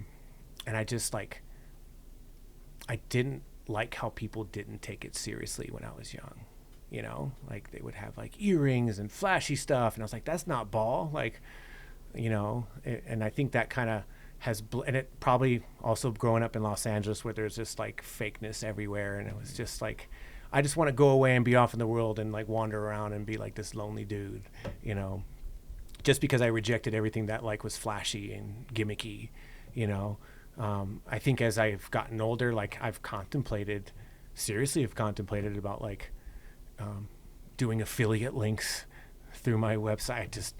I just feel like I'm cheating something, but I think it's part of me being my age and where I grew up from. I did have brand ambassadors at one point, like I was ambassadors for brands, and then I told them I don't want any of it. Mm. And the only reason is that I don't need to have an ambassadorship for me to be an ambassador. Like, I don't need the attention. I don't want to be a brand. I don't want any of that. I just want to go fucking hike. Mm. I just want to be Dirtmonger. I don't want to be hiker trash. I don't want to be a hiker bum. I don't want to be a ski bum. I just want to be Dirtmonger. Like, that's all I want to be. That's who I've tried to be, and that's all I'm ever going to be at that point. So I also like, I work for what I do. Like, I do take pride in that. I work my ass off all winters to earn that time off. Mm-hmm. I know that when I leave work, they're like tipping their cap to me going like, job well fucking done. Mm-hmm. That makes me feel like I've earned something. I don't think like our time isn't free, like not just money wise, but like how we spend it is not free. Even like our choices in that regard aren't just like, we can't just go do what we fucking want if you want to be a part of the world. So, I mean, you could try, people try, but maybe you could, I don't know. Maybe I'm still figuring that out still, maybe I'll be 50 and I'll finally say, fuck it, I'm out. Right? Like, I wish I would done that when I was 20, like, but that was the idea. And I remember having these like ages in my head. 28, that's going to be the fucking year.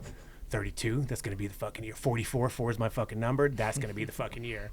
And now I'm 46 and I'm like, wait, I've like just got done traveling like throughout the world this year and I still want to do this more. And like, I'm back at the job again, and I'm driven to excel to try to be good at this job again. Like, do I want to make fucking money off backpacking? I definitely would not have an interest in like, guiding. I was going to say touring. Mm-hmm. I find myself more getting benefits out of like being a mentor, like just, I mean, those people mattered to me most when I was a kid, not the ones that were like popular.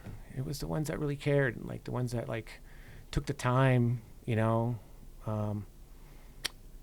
don't know. I struggle with the whole like making money off this thing because I make good money with what I do. Yeah, I've earned it and I still keep earning it, and I don't work as hard as what I did before, and I still make more money. Like, but it's because I've put the time in to do that. Like, I don't want my whole shit revolved around like. I just feel like I would maybe start getting a little like it would get salty to me, like it would like taint like how basketball became tainted to me. Sure. And it's totally just my own personal shit. You know what I mean? I mean, totally my own personal shit. There's truth to that. Once you start to bring money into a hobby or passion, it's even if it's a small percentage, it starts to take away some of the joy of it. I'm the same way with fucking music, man. Like, I grew up in LA. I grew up with underground hip hop. Like, those people were just as similar to me as like some lone cowboy walking the fucking earth. Like, they were like, what's that old karate kung fu? What was the name of it? Grasshopper. Wax on, David wax off. Yeah, no, that's Pat Morita. David Carradine, Kung Fu. Remember? Oh, yeah, I'm too old. So anyways, but like underground hip hop was that way. It was like musicians that were like not well known, not well popular, who like loved their craft, that just did not want the notoriety, did not want the mainstream. That's like, and that's from being in LA. Like, I have totally rejected that my whole life. Like, one of my best friends growing up was like a pretty famous model. Like, that whole like male model, like that whole thing, I could not understand it. I was like, that's where like I wanted to be dirty and grimy. I wanted to be out wandering and experiencing life without like this whole facade of things. I still love that dude, like my brother, but I just couldn't accept it, you know? It's the same thing about like, do I want to make 10 cents from someone buying whatever trekking pole I use that gets a cookie on Amazon? Like, I don't know. Like, but when I've told those companies that I wasn't going to be an ambassador anymore, I was like, I'm still the ambassador. I'm not going to, like, I'll still rep your shit because that's what I do, you know? And if someone asks questions, like, I know if I'm like on a popular trail, like sometimes I'll get recognized, and then I'm gonna like, this is like, people look to what gear I use, right? So I totally get that. I'll be positive in that regard. I just don't feel like I need to make money off of it, you know? I don't know. Yep, makes sense. I was just curious because, you know, it sounds like I struggle with it. I seriously though, because I know if there's a chance to do that. I know I could probably make more money, you know? I just don't know if it's right with me. You know? If you had a work environment that you loathed, maybe you'd be more inspired to do that. Or if I just didn't have a job that made as much money. Right, sure. You know, but like, I have friends that have like vans and they work remote. But like, man, would that benefit? Like, I don't know if that would benefit. I need like a lot of structure in some regard, you know. I think about that, especially as I've gotten older, you know. But maybe one day I will. I definitely, like, I write a lot. I have a little Patreon on my website, but it's only because of the Great Basin Trail resources, because that took a lot of time, and I don't want no one to pay for it. But like, if you want to, like, people still want to like give you money, just to do something nice. Like, so I made that available for people who want to do something nice, right? And that's totally fine. I don't ask for it, and I don't like want to block my like, I write for myself. Like, it's garbage. Like, I only write because it feels good, and I like to be like, for whatever fart I have coming out of my ass to make me feel like I'm being creative. That's what writing is to me, right? Like, but it's garbage, you know? Yeah. Like, for anyone who wants to read it, they could sure as hell go to my website. But, sure. You know. But you also don't have to be bashful about something like having a Patreon. By the way, let's plug it. What is the... It's just, oh gosh, I don't even... We'll get it. No, because I always I combine my website with my email, and they're totally not the same. Wait. freedirtmonger.com. Okay. Well, you should. Can you? confirm fact check that. But like, even if you're not providing, you know, a guide or like a how-to resource, this conversation that we're having right now is inspiring for people that aren't able to go out and do the things that you're doing. Like, they live vicariously through that. So yeah, don't be bashful about somebody supporting you in doing that. No, I wouldn't say I'm bashful. Like, I haven't checked it. I guarantee there's not much in there anyways. Like, I don't know. I guess I'm still like, I still am so focused on what I'm doing that, like, why would anyone want to read my shit? Like, I'm just a fucking walker, right? Yeah. Like, that's all I'm doing. It's the simplest thing, which is why I love it so much, you know. But I totally get it, you know. But I think it's also like, how driven I am a lot of times. Like, that stuff is something I don't need to pay attention to. It's not the goal. Right. That is not helping me move forward.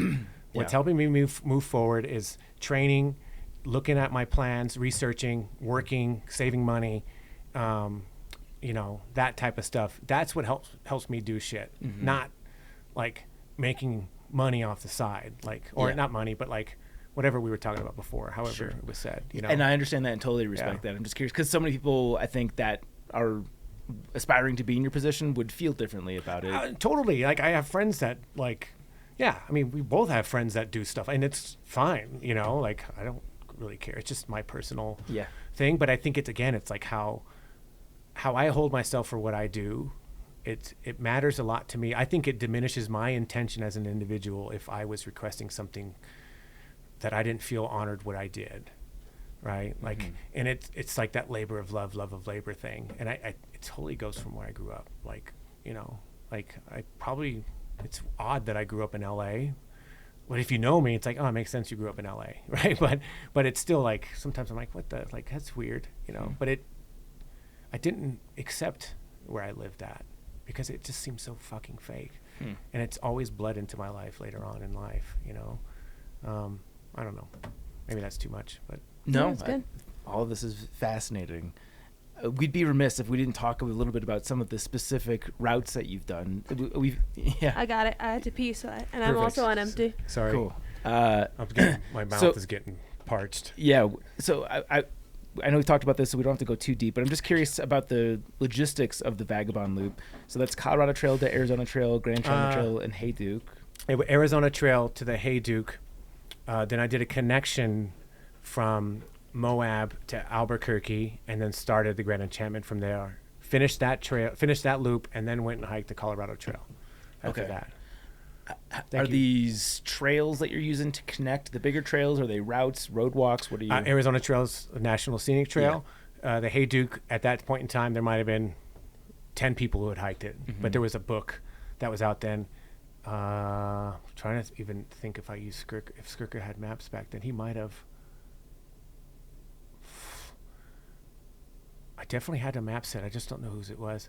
And then when I got to Moab, I had pieced together a route to Albuquerque. By that point in time, I had like started to develop a friendship with. I had met Swami in 2012 on a CDT.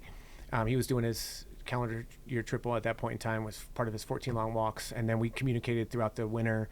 He put me in contact with Brett Tucker, and then at that point in time, me and Brett Tucker started to develop a friendship, and he helped me piece together something to go to Albuquerque. I found like some routes going from Moab to Durango. I had to make my way through the Waimanooch to avoid the San Juan fire in 13, and then basically picked up his northern New Mexico loop, kind of off like Cumbres Pass, and then from there like walked to New Mexico or to Albuquerque, and then to Santa Fe. And then the trick was to get from Santa Fe to Albuquerque, and there had been a lot of like rumblings back then about a connection to, like what I had dreamed of was not like a new idea. I had no idea. Like, I'm not on forums. I don't go down those wormholes, but there was definitely talk at the time about people trying to connect that type of those three trails. And so I ended up getting information to go from Santa Fe to Albuquerque to then connect to the Grand Enchantment. Okay. I found it, I got it, and it worked. Had to avoid some fires to be extra creative to get through, and then did the Grand Enchantment after that, and then flew from Phoenix to Colorado, dropped off at the trailhead, and then did the CT in 13 days or something like that. So my geography might be a little bit off here, but are these the same connectors that people are using for the Great Western Loop? Obviously, I know the Great Western Loop goes... They would use the Grand Enchantment. Okay. There has been some folks that have gone like AZT to the Hayduke to the CDT and gone north. Oh my gosh, what was his... He was a... Ooh, I can't believe I'm spacing on his name. I think he did it like in 2010 or 11, but he did something like that. And then you had like the Great Western Loop. Once they go PCT, PNT, CDT connected to GET into a desert ramble across to connect with the PCT, which some of it is now the winter through hike that Brett Tucker has come up with, which is getting some run. People are out there, the WTH. Fascinating, cool, like wintertime route. So that would be the way that would kind of connect over to it. So the Vagabond Loop is a mini version of that. It's not even like, it's not trying to do the same thing. It's trying to experience the Four Corners, right? The Colorado Plateau.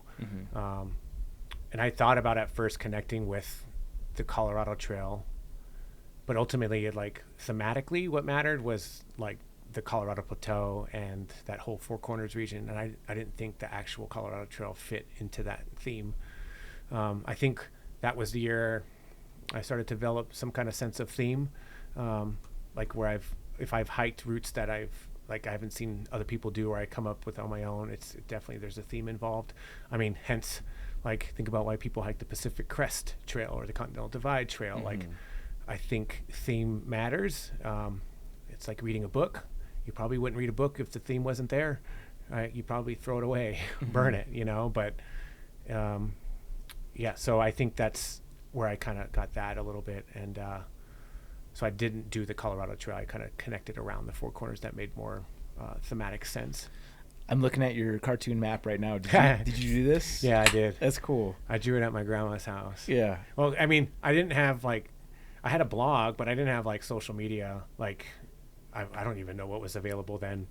And I just thought it'd be kind of cool to see it. And I think my cousin has it. Fuck, someone has it somewhere. I think it was under a bed. Anyways, it was fun to draw it. I think I drew it from memory. Really? Yeah. Wow, that is impressive. Yeah. There's some, I want to say politician. Maybe it's who's the guy that got canceled for doing the fake boob honk? What is this? But apparently he's got a photographic memory for drawing the 50 U.S. states. Oh, I think he had a photographic memory for drawing boobs. I was like, whoa. Yeah, like Superbad style drawing dicks. Yes. Yeah. He could draw the states pretty good. Yeah. Cool. But I think with his eyes closed too or something. Yeah. There's some crazy story about I think that. I could do that with trails. Yeah, that's interesting. Like with routes. Yeah. So one interesting thing that you've mentioned quite a bit, and this has been a theme, especially the Vagabond Trail, Sure. is that you're very into hiking by yourself, and your first through hike is the PCT. And I know this is 2011, before it is what it is today, before the wild effect kicked in, but still a relatively social trail at the time. Not. Yeah, I think there was 650 that year. Okay. Which was at that point in time record number, I think. And I think because of the snow levels, only 150 finished. Mm-hmm. The attrition rate was pretty high. Have you always? What has been the attraction to solo hiking? Is it that you don't want to conform to somebody else's pace? Is that you find you don't get as much out of the hike being lost in conversation? I'm open to hiking with people, and I have for sure. I definitely do a lot of time on my own, but I have some of my greatest relationships I've had has been with hiking with people.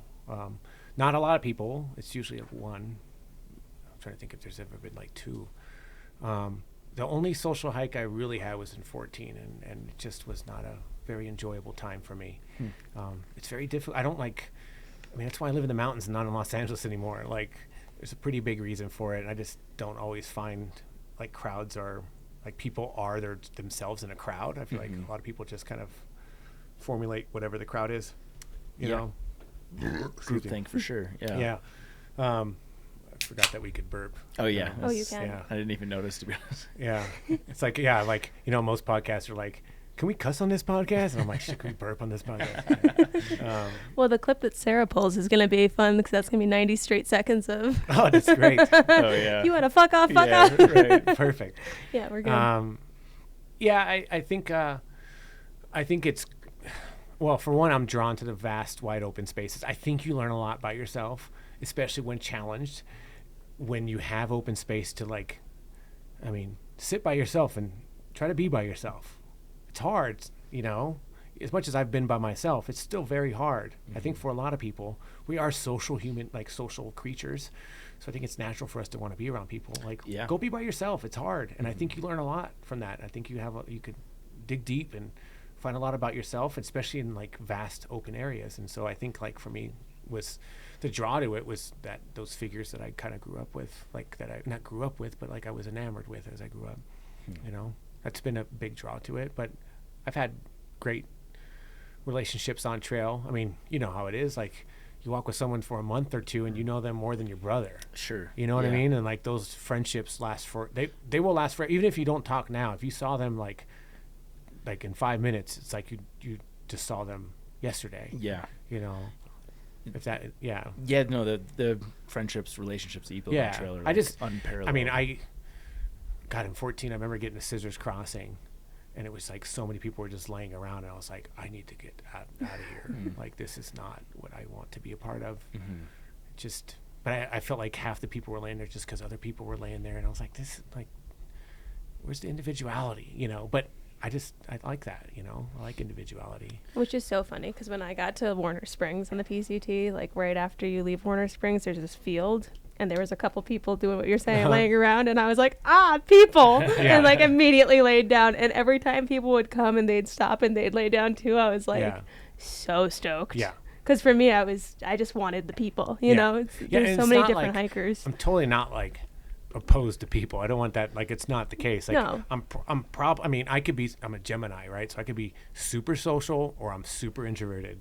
And generally most of the time I want to challenge myself by myself, which is why, like, once I left competitive sports out of college, like, the goal for me was to compete. Like, the biggest competitor I ever had was myself. And the most I ever learned was from myself, not from someone else, in that competitive type notion. Like, how much can I take? How far can I go? No one else is going to help me in those situations other than myself. And like, that's where I was trying to find out for a lot of those years.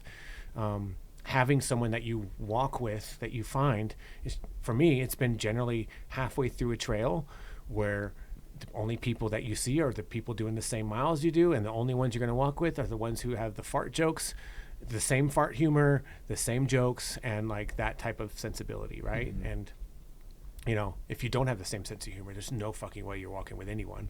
Right? Like, it's impossible. And at that point in time, generally you have an expectation of what you want to do. And because people are going the same pace as you, like, you kind of have the same expectation. Like, to start that brand new is so damn hard. You know, it's like going to school the first day and trying to have someone be your best friend. It's like, well, it's probably not going to happen. You know, and pace is a huge part of it. Timing, you know, like normal life, relationships, however you navigate life, it's like, that's such a huge part. And like, pace is just like your interpretation of life, your life around you. It's we all have different paces, so like, it matters to have a very similar pace or just the same interpretation of life. You could walk the same speed, but if your pace is different, like, of how you interpret things, you're not walking together, you know? Do you experience loneliness on trail now? No, not on trail. I mean, I could tell you the times in my life I've been lonely. It was after I met my real father when I was 28 years old. Right after I left him, I was like, first time I ever experienced loneliness. And I would say the past couple of years, I've had moments off trail where I finally have like succumbed to loneliness. I'm infatuated with like lonesomeness. Like, I think it's romantic.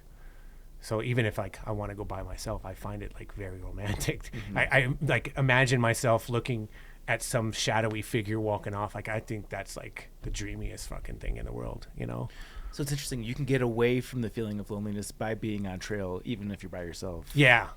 But I feel like that kind of makes sense, because on trail you expect to be alone, whereas when you're off trail and you're in town, you expect to not be alone. So when you're alone and you're not on trail, it feels out of place, versus when you're alone and you're on trail. Well, it's about connection, I think, right? Because on trail by yourself, you're connecting with the world around you, right? Like, you're connecting with the nature, the land, the landscape, the terrain.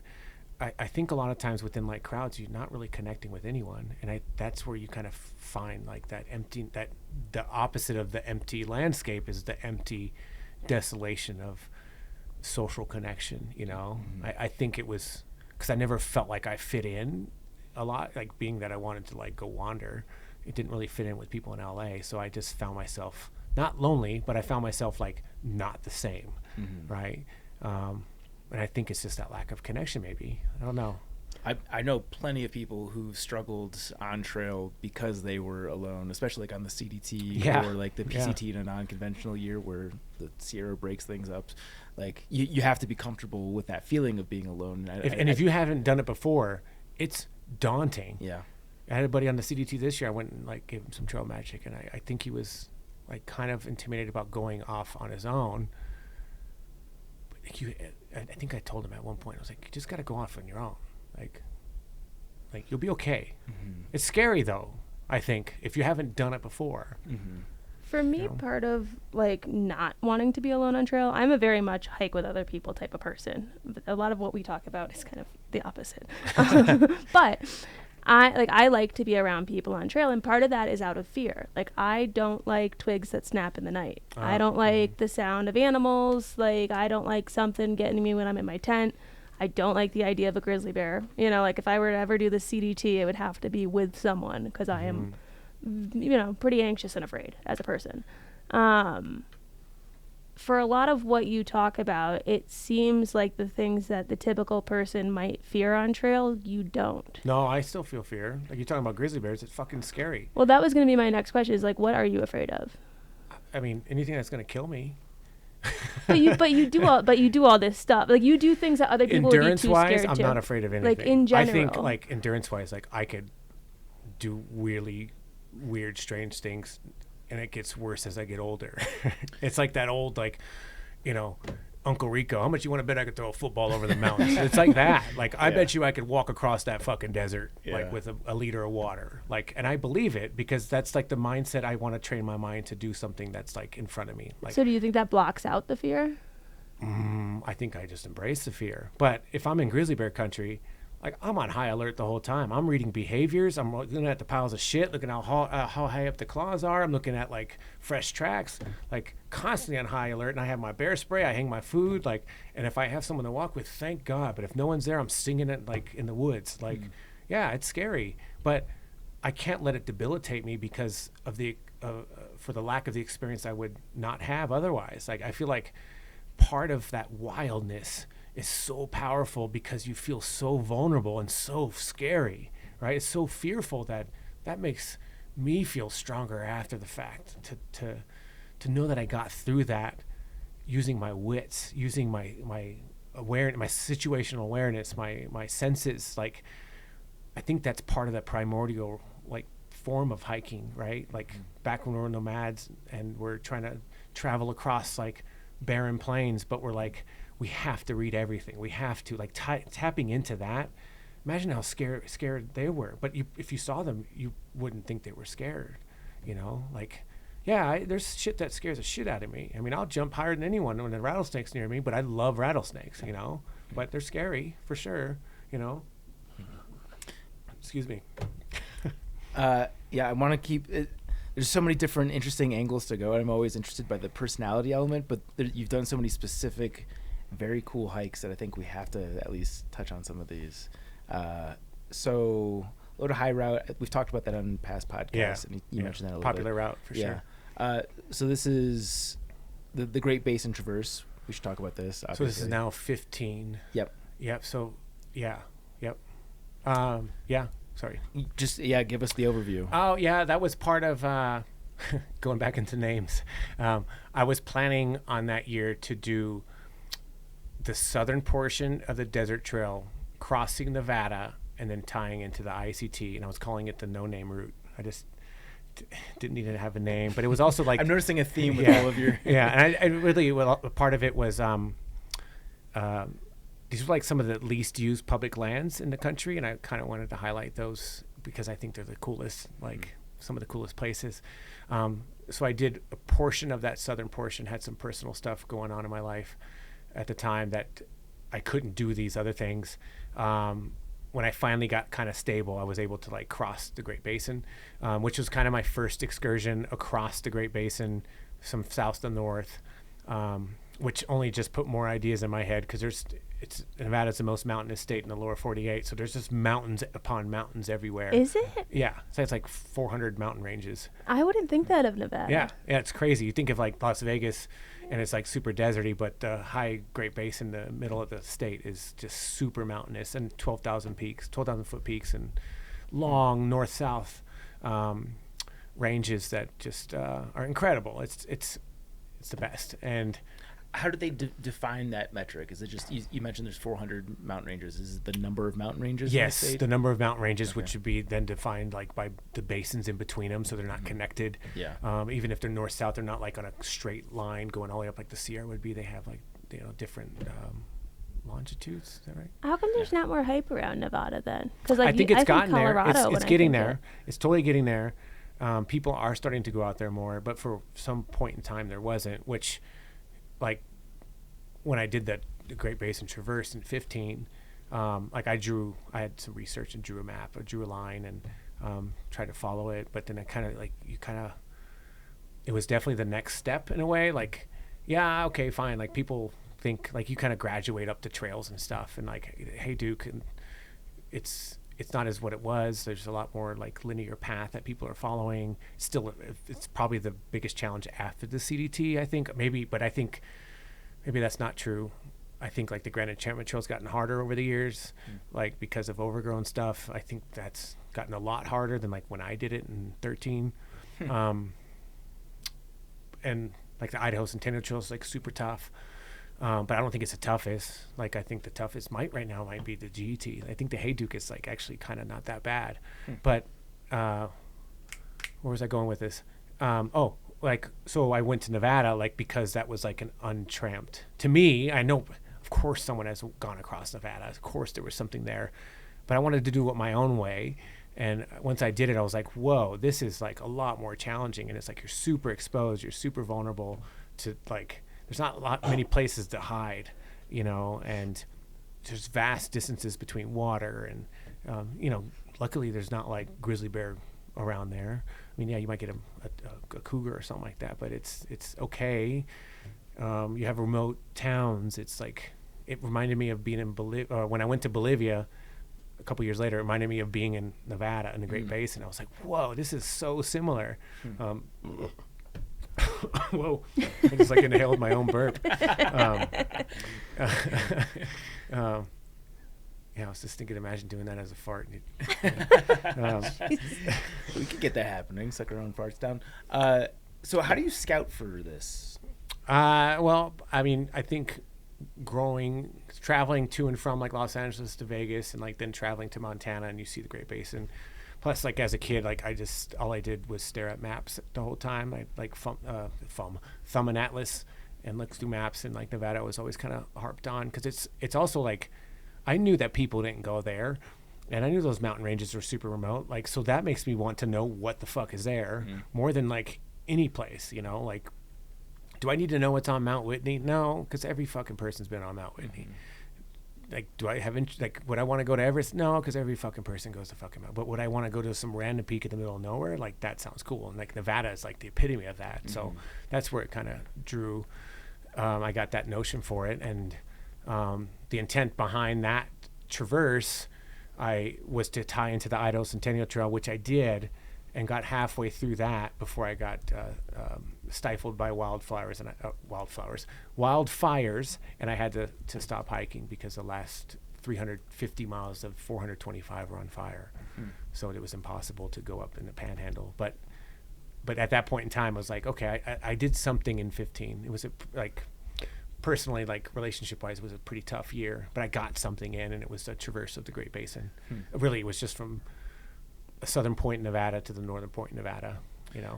Are you just looking at a map to see where there are streams to plan water? Well, I mean, I'm looking at the dopest mountains to go through, right? So I'm looking at that, and then you start looking at like if there's trails, if there's no trails, is there ridge lines? At that point in time, is there streams? Is there springs? Could I zoom in on satellite to look for like maybe an old BLM spring that's there, like an old tank, a water tank? Is there cow tanks? Ranchers still have like huge ranches out there, like 1 million acre ranches, and they maintain some of the springs. So are you using Google Maps, like Nat Geo maps? A mixture of you name it. Not really Nat Geo per se, but like Google Maps, Gaia, satellite imagery, Google Earth is a big one. I'll mix in some cow topo to help build the map sets and stuff like that. And again, that one was more or less like to see if I could do it. And it was such a great experience. I never forgot about Nevada after that. And it was like, oh, there's more here. So, yeah. How many hours do you estimate you're putting into the preparation and scouting and? I mean, back then when I was learning more, I probably spent a lot more. Like you're learning a little bit more. I mean, there's like, I used to get a lot more questions about like how do you learn how to cross country or map building. I think back then it was like I had to learn to like be comfortable exploring landscapes without a map, without trails, and just like how do I read stuff. So I would just go practice with that, compare it to what other people had built before on other routes, and like see if it kind of matched up, like if it made there's like a theme you could like navigate through a valley or a landscape. I think that's a lot of how we would move through as human beings makes sense that way. You're following old animal track, cow track, or old human track from some point down the line. Like at some point it probably was tramped by humans, but now it's tramped by cows that goes to this water source. So you're kind of like learning how to read the landscape, kind of like reading a bus system in a city. So I had to like kind of learn that first, understand it better and deeper. The Vagabond Loop helped in that a lot. And then after that I started to like then peruse like more satellite imagery, and I don't need as much time anymore for it. And I'm also like, I think as I've gotten older, because my skill level is higher, I want more room for like creative intent, where I want to like kind of paint a picture with my feet and what I feel is in front of me versus like what I've planned to do. Like, yeah, I'll plan something as a broad scope, but I want to like create on the fly, because I feel like that is so like exhilarating, and like sometimes you end up in places that you wouldn't have ended up before. Yeah. You know, and like feeling comfortable to do that is, it takes time to get to there. I think just to like kind of wander off willy-nilly, it's like you're not quite sure where you're at, but like I think I've just adapted my mindset to not really feel like I'm out of place. I feel like I'm meant to be there, and like I want to kind of navigate to what feels right. And if I'm fit enough, you can kind of go whatever. Yeah, you know. It's interesting. Just quickly, I want to draw this analogy because otherwise it will leave my brain forever. But the way that you just described it sounds to me like an art form. Yeah, I think I can eventually route creation and route traveling is an art form. It's something to me that I know when I'm done, I look back at it. It's a picture to me. It tells a story, right? I don't know if we get that with like, I mean, you can get it with some of your national scenic trails. What is the Potomac one? Whatever, like going up the river, like, okay, you're telling the story of George Washington, you know, whatever. Yeah. But Potomac Heritage Trail. Is that what it is? Okay, So. sorry, I'm not from the West Coast. No, it's okay. Okay. I only know it because I recently saw it. Oh, cool. I felt good saying it. Yeah, I think I knew I was like onto something there. But, you know, I think it matters to when you, like, even to do the PCT. Like, it'd be nice if people like went onto that trail understanding like trail structures, like the landscape, and like, you know, I'm not going to say like, oh, they need to like stop looking at gut hook. Like, no, it's like, that's fine. We're in a new society and it's a new age of technology. It's totally fine. But like, do you know where you're going? Do you know what mountains are around you? Do you know who was there before you? Do you know who's there after you? Like, or whatever it is. Like, is there a theme to this trail? Do you know what a water bar is? You know, like, do you know how high a trail corridor is and why it's that high? Like, I think that is so vital. Like, I mean, think about like traveling through a city. You want to know why there's a crosswalk there, like why there's a stop sign there, why there's a deer sign there. You know, like you probably know that going through a city. It's the same thing on trail. You should try to know your sense of place. I think that matters, and I think having that kind of form of like creation that I think I can have is really tied to that connection to the sense of place I'm in, to the location, to the place. Like that matters a lot to me, is to be connected with that environment, with that landscape, which is why I want to like, the Great Basin Trail is all in the Great Basin. The Vagabond Loop was around the Four Corners, right? Like something like that. That's why the whatever route was just like whatever. It's just going up and down. There's no theme to it. I mean, it's the Intermountain Desert Basin Range stuff, you know, but I wasn't going to call it the IMDb, even though that might be kind of funny. But, that would be funny. Yeah. Especially coming from LA. Yeah. Yeah. All right, I derailed your question. Sorry. No, that's okay. I'm torn with all my questions because part of me is like, do I want to go down these rabbit holes or do we want to cover all this other stuff we have? No bad directions. I know, but it's just so this tough. This is an art form. Podcasting and asking questions. Okay, you stop.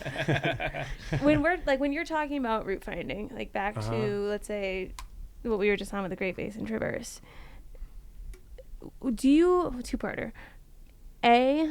For me, I always draw it back to like how I would, like, what would I do in this situation? It's very selfish of me.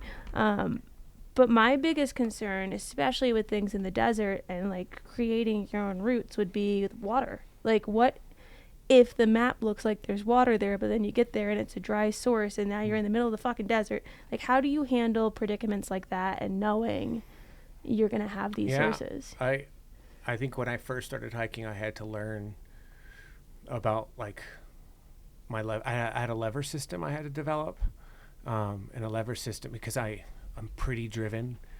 If I don't take care of my priorities, I will literally drive myself into the ground. Like I am like a bloodhound. Yeah, I'm just so I had to develop this lever system, and my one of the levers is my personality. That's the thing I want to be at most, right? And then the other one is basically like taking care of. I need food, water, shelter, taking care of my person.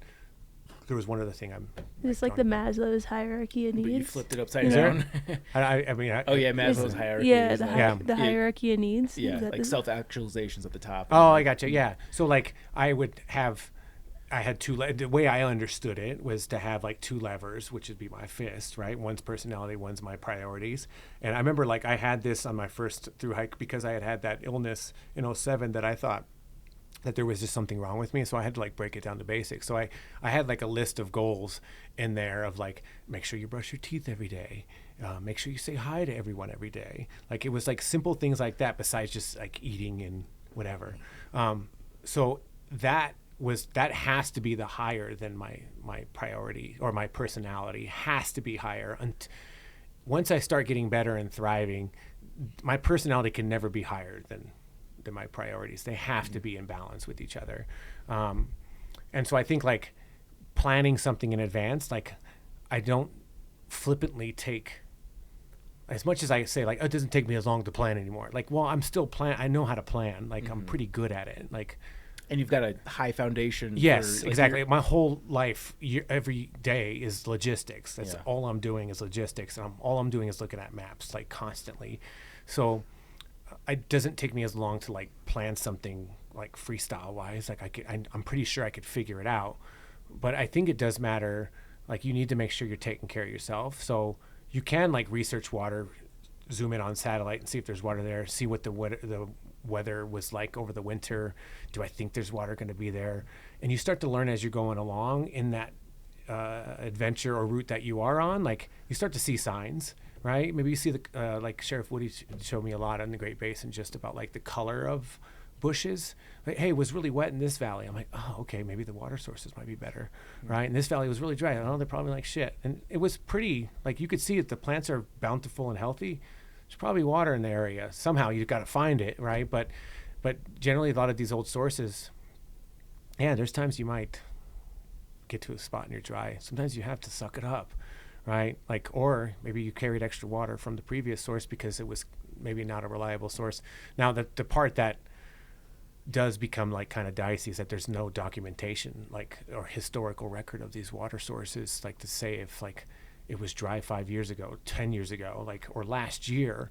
So I had to kind of develop that on the Great Basin Trail by actually walking it. But I went into it with a high fitness level and also like over years of doing it that I know back in basketball practices, I would like not drink water on purpose because I thought that the more I would not drink water, and if I had a stressful situation, I had to rely on my wits. And I figured if I practiced that I would get better at dealing with stressful situations. So I would purposely like not drink water for hours at a time to try to like function at a high level. Do I think that worked? I don't know, but it stuck in my brain. Yeah. And so like now if I'm in a situation where like maybe I don't have as much water, like I have to like transition my mindset to like deal with the situation, right? Like I cannot think about anything other than survival at that point. And I may like focus on my breathing differently, not open my mouth and breathe through my nose and kind of keep myself calm. And those are like, in essence, like why we're alive. It's that you feel like when you're on the edge of like the survival of something like that makes you feel so alive, right? Not that I want to have it all the time. I don't, because you could struggle big time. But if I'm up on a ridgeline and I have a 25-mile ridgeline walk, which, you know, ridgelines are going to be tougher, and I ran out of water. I didn't want to carry that extra fucking liter, you know, like you still have to be disciplined in that stuff. You can get away with it on some of these other trails like the PCT, and they have like water caches. Like God, I remember when I first started hiking the PCT, it was like, don't rely on the water caches. But I think a lot of people rely on the water caches because people go out there and put the water caches there. It's like, well, even if I've gone out there again since, I still don't rely on the water caches. You can't. Like, it's just not, it's silly practice because you have to take being outside in a serious manner. Like, you could have, the whole point is to have fun. Absolutely. But you can't just not forget about your own personal safety because you can get fucked up. You know what I mean? Like, and no one's there to help you other than your shit. So you have to be kind of on your discipline in that regard. But, you know, have I showed up at an empty water source or a dry water source? Yeah, it's not good, but you try not to panic. You just, where's my next one? How do I problem solve out of this? Really, that's fun in some way to, like, how do I problem solve? You know? Do you have any particular stories or times where the water situation became especially sketchy? Oh man, I remember on the Hayduke my first time. It was hot because I got to Moab on my birthday, and it was 104, something like that. And a couple of days prior to that, it was really hot, so I was inherently drinking more water. But then I found a water source that was not drinkable. But I thought it was. There was no reports that it wouldn't be, but it was like totally not drinkable. And I had like a quarter liter of water for 20 miles with like setting up camp. And I set up in a wash. And I remember dreaming of a lake and waking up, drinking my water, like snapping. And I was like, spit it right back in. I was like, fuck, all right. You know, like, I also believe, again, like, I can do anything. I think if you put your mind to something, anyone can do anything. And not that I don't want to be in those situations, but if I am, like, I have to get through it. Like, it's a necessity.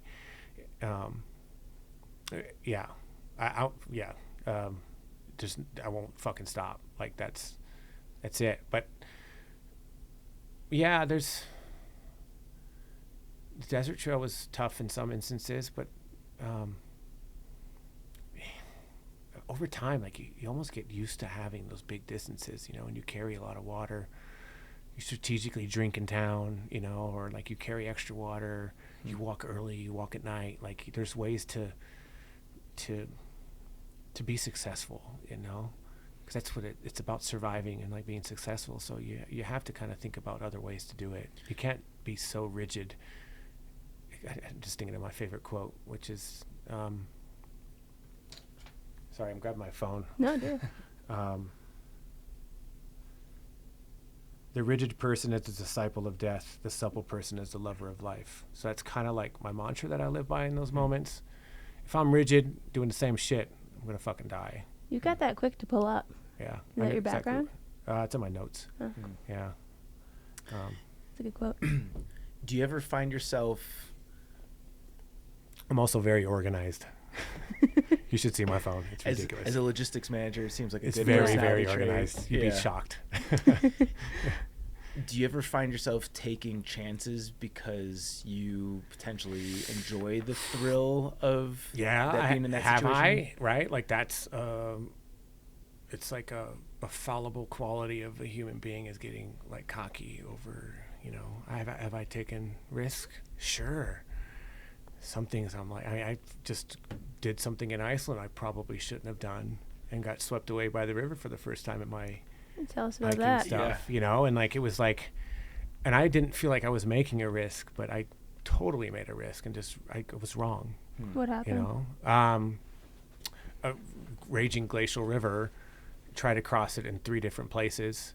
Like, I did what I was supposed to do, was to walk up until I found a place, until it braided up, and until it was like reasonably enough to cross and look safe, and the braids weren't that big, but I misread the depth and how deep the water was. And then because it was so deep and so fast running, the ground was just like liquefaction, so I had no footing, and suddenly the water went from like what I thought would be up to my waist up to my neck. Whoa, and that's a pretty big gap. Yeah, and I was totally dunked twice and just like swept away, and it was like running like down the river, flipped over inherently just to like ride the river, and then hit a rock, popped up, and then I was able to jump out. It was like, whew. But so then at that point, like, I just knew I had to stay warm, I was freezing, and I was like, the only thing I could do was to keep going upriver until I hit the glacier, and I was crossing the glacier. Eventually that happened, but like I was freezing and I was completely drenched. I tried to put on the rest of my clothes, like my rain stuff, and it was like a biting wind coming into me, and I just knew movement was going to keep me alive. Not that I didn't think I was going to die, but I knew I could like potentially have hypothermia. So I just kept moving, crossed the glacier on the two major outlets of the like crazy water, like insane. Obviously it's coming out of the glacier pretty quick because it's a fucking volcano underneath it, which it didn't like register me at first. And then like crossed and just like walked another 10 miles until I got warm and somewhat dry. But I was like, had ringing in my ears. I had frostnip on my hands for a month. You know, did you have to weigh like and like the thoughts that you're supposed to think when you go into a river crossing for like what happens if it goes wrong? Did you think about ditching your pack? Did you think about? No, my pack. I mean, I had a light pack anyways. I think I was on day 6 of 9 days, so my pack wasn't heavy. But you're doing that. I feel like in route stuff, you're constantly weighing options. What's safe? What's not safe? Yeah, there's times you may be able to coma walk and then you hit a gopher hole in the middle of a desert and you're like, shit, I just hyperextended my knee, right? Like, it's all kinds of, you have to try to like maintain your sensibilities and keep your wits about you, which that's why people hike the good trails, because you could almost, coma walk, is that okay to say? I don't know what that is. You just like walk like you're in a coma. Just okay. Close your eyes and I'm just not walk. offended by it. Yeah, I don't. Yeah. I've never been in a I don't coma. know. Is that a bad word? I hope it's not coma. bad. Okay. Yeah. Everyone's offended by everything. So yeah, that's why I wanted to. I shouldn't have said it out loud on a microphone at first. But yeah, I learned a lot through this podcast. I got emails on things I didn't even know would be offensive. Same.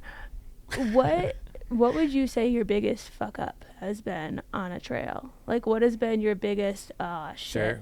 Yeah, probably trying to be liked too much. No, but like that's a big fuck up. But like in a danger way. Oh gosh. Yeah, there was on that whatever route, I shouldn't have crossed the river that I crossed. That was stupid, but it was after my grandma's death, right? I think something I learned from Swami a long time ago was, let me see if I could say this right after having that cut water, is, you want to be the objective observer versus the subjective participant, right? So I think that's definitely I think about all the time when I'm out hiking. I can't think with my emotions all the time. I don't. I keep them pretty tempered. Does it mean I don't think about stuff? Yeah, that's how I process stuff, is by walking, and solving my problems is by walking, but I don't let it influence my decisions. During that instance on the whatever route, my grandma had just died, and I definitely was doing something I shouldn't have been doing. And I got lucky, I think. If I look back on it, like, there's no fucking way I should have been crossing that river. And I did it, but that was foolish. I think there's other times I've had scary situations where I've acted correctly, and it sure as hell didn't feel like it because I was like scared as hell, but I know I did those situations correctly. There was nothing, like when you're out there with like pure wild stuff, you're doing the best you can as a human being without hopefully like your emotions letting get a hold of you. Like, you have to stay kind of that objective observer, right? Like, it's a huge thing, I think. And it's as much of a mantra as what that quote I just read. If you're too rigid in that stuff, you're gonna like not be good. I want to go back to Iceland for a second, and you get swept up in this glacial stream. At the point that you're in the water there, what's going through your mind? Get out. And I mean, that's like where I said I instinctively flipped over. Like, I had like water survival training or whatever, so I knew I had to flip over. And I think because I had a light backpack, I was able to flip over. And so I was able to like lay on my back and like ride the streams, ride the wave. Basically, I knew what was downstream, so I knew I needed to like get out. And then I hit that rock. It was just lucky. It popped me right up. And then I kind of felt off with my trekking pole and could see. But I got cocky too. I just crossed a crazy fucking river, and I did it like super fast and super strong, and was like, fuck yeah, like, let's roll. And I got to this one. I was like, oh yeah, I just fucking did this other one. I could do this. And like, but I still tried to like figure out how to cross it, but I was impatient, you know. You can't be too petulant like on some of these things. You have to take your time. No matter how fast you want to go, you have to take your time, you know. Are you panicking? Are you calm? Is it one of those things where like... I'm pretty good under pressure. Yeah. I don't know if it's from competing all these years back in the day, and I have a high stressful job. I kind of feel like I thrive better in stressful situations. Maybe that's why, like, if it's a water source after water source is like 25, 35, 40 miles apart, one after another, like I don't look at it to be daunting as much as like, this is what I'm doing, you know, and I'm present for it, you know. I feel like there's another quote I just came up with the other day about like, life is just like constantly living in the moment in some ways, especially if you're like on these like high risk type stuff, you know. It does, like, you know, off season stuff. I train for this, you know, I practice. I think it matters. I research, look at maps, satellite stuff, but I definitely practice a lot, you know. It matters to me. Like I like the challenge of trying to do something that's hard, you know. Do you think that you are good at staying present? Because I know a lot of times people that are very goal-oriented tend to be looking 10 miles. Yeah, I think I stopped that after a while. Okay. I would say I think having those failed attempts was important to me because it created like the why, the intention of why is this real? Because I had like failed, it like made it so much more real. Like it mattered to me so much. Like, you know, does it happen to me? Sure, of course it does. You know, there's times when you're like, you have a shitty day and you're sick and tired of this trail and you just want to fucking finish, you know, like, yeah, I hope everyone has that, right? Like, but it does happen occasionally, you know, and it's not fun, you know, but I also like have not come to terms, but I've like become determined over time to understand that like if I decide to do something like this I'm sticking through it, you know, and there's going to be hard times and shitty times and good times. Mm-hmm. But I can't keep looking too far ahead. Like the journey is the big thing. Mm-hmm. And, you know, especially now that I'm doing harder routes or like international travel, the journey is like huge. I'm still going to move fast. I still talk fast. I still think fast. Like my personality is always going to be there, but like I want to do these things to like experience things as well. Mm-hmm. Like that matters a lot. Like how much my life would be enriched by meeting someone from, you know, Mount Dare Hotel in the middle of Australia. Like, yeah. But if I was so like rigid on like moving ahead and getting to the end, like I just wouldn't have those experiences. And I think it helped me a lot after like learning after like 2014 of like thinking I was doing something that I really wanted to do, but it was just maybe just like trying to be liked more by everybody. And I think it was just like, well, wait a second, why am I doing this? Like it's about like journey stuff, not just this other cheap shit, you know? Yeah. You've mentioned being intentional a couple times. And from what you've described, it sounds like with everything you're doing, you are very much that way. Have you had any regrets in any of this? I should have started earlier. Right? No, I try not to go down that hole either, because I think it's a trap.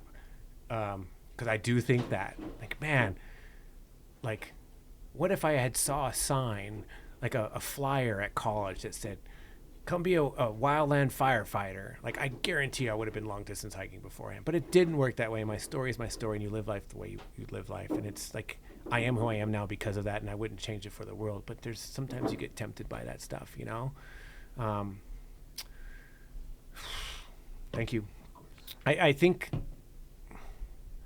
2014, I don't know if I regret it. I can't believe I did it.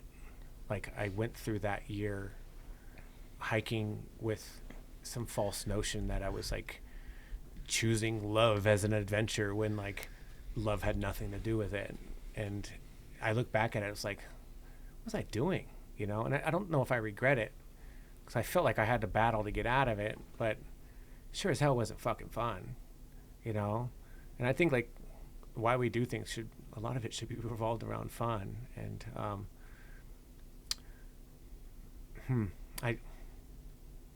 now it's like the story. It's part of it. I just don't think of it like, and I feel free enough to talk about it. Like, it might be a time when I wouldn't talk about it, but I'm okay with it because it's how my journey has led to this point, you know. And man, I wish I had started traveling the world when I was 26, right? Imagine all the miles I would have had now. But I probably would have the fucking same.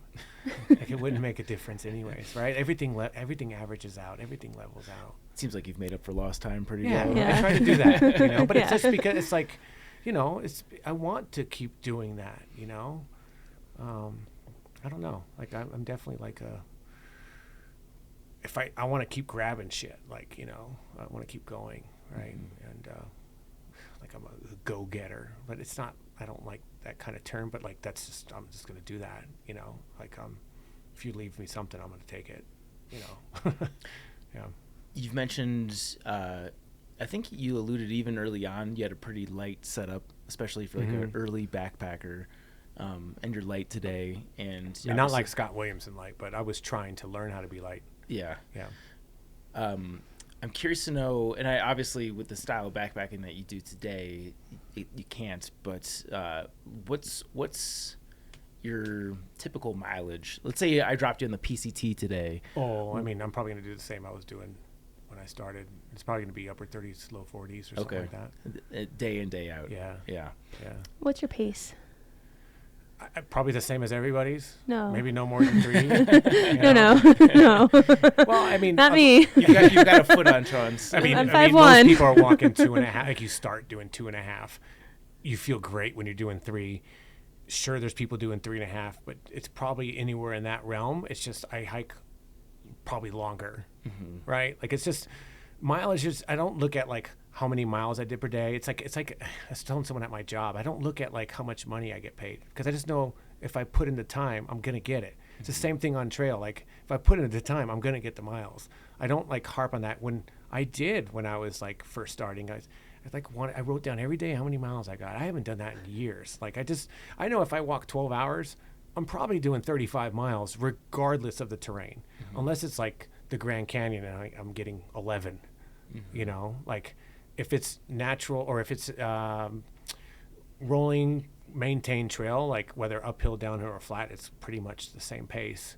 Especially if you learn how to walk over time. Right, when you first start doing a trail, you have to learn how to walk all over again. But you don't realize it until you're halfway done with the trail and you've been hurting the whole fucking time. Like, you have to like, how funny isn't that, right? Like, we walk our whole lives, but we don't really know how to walk, you know, until you like do a long distance trail and you're like, oh yeah, that's why my shit's all fucked up, you know. Are you getting antsy on breaks? Are you not taking breaks? No, I take breaks. Yeah. I have to.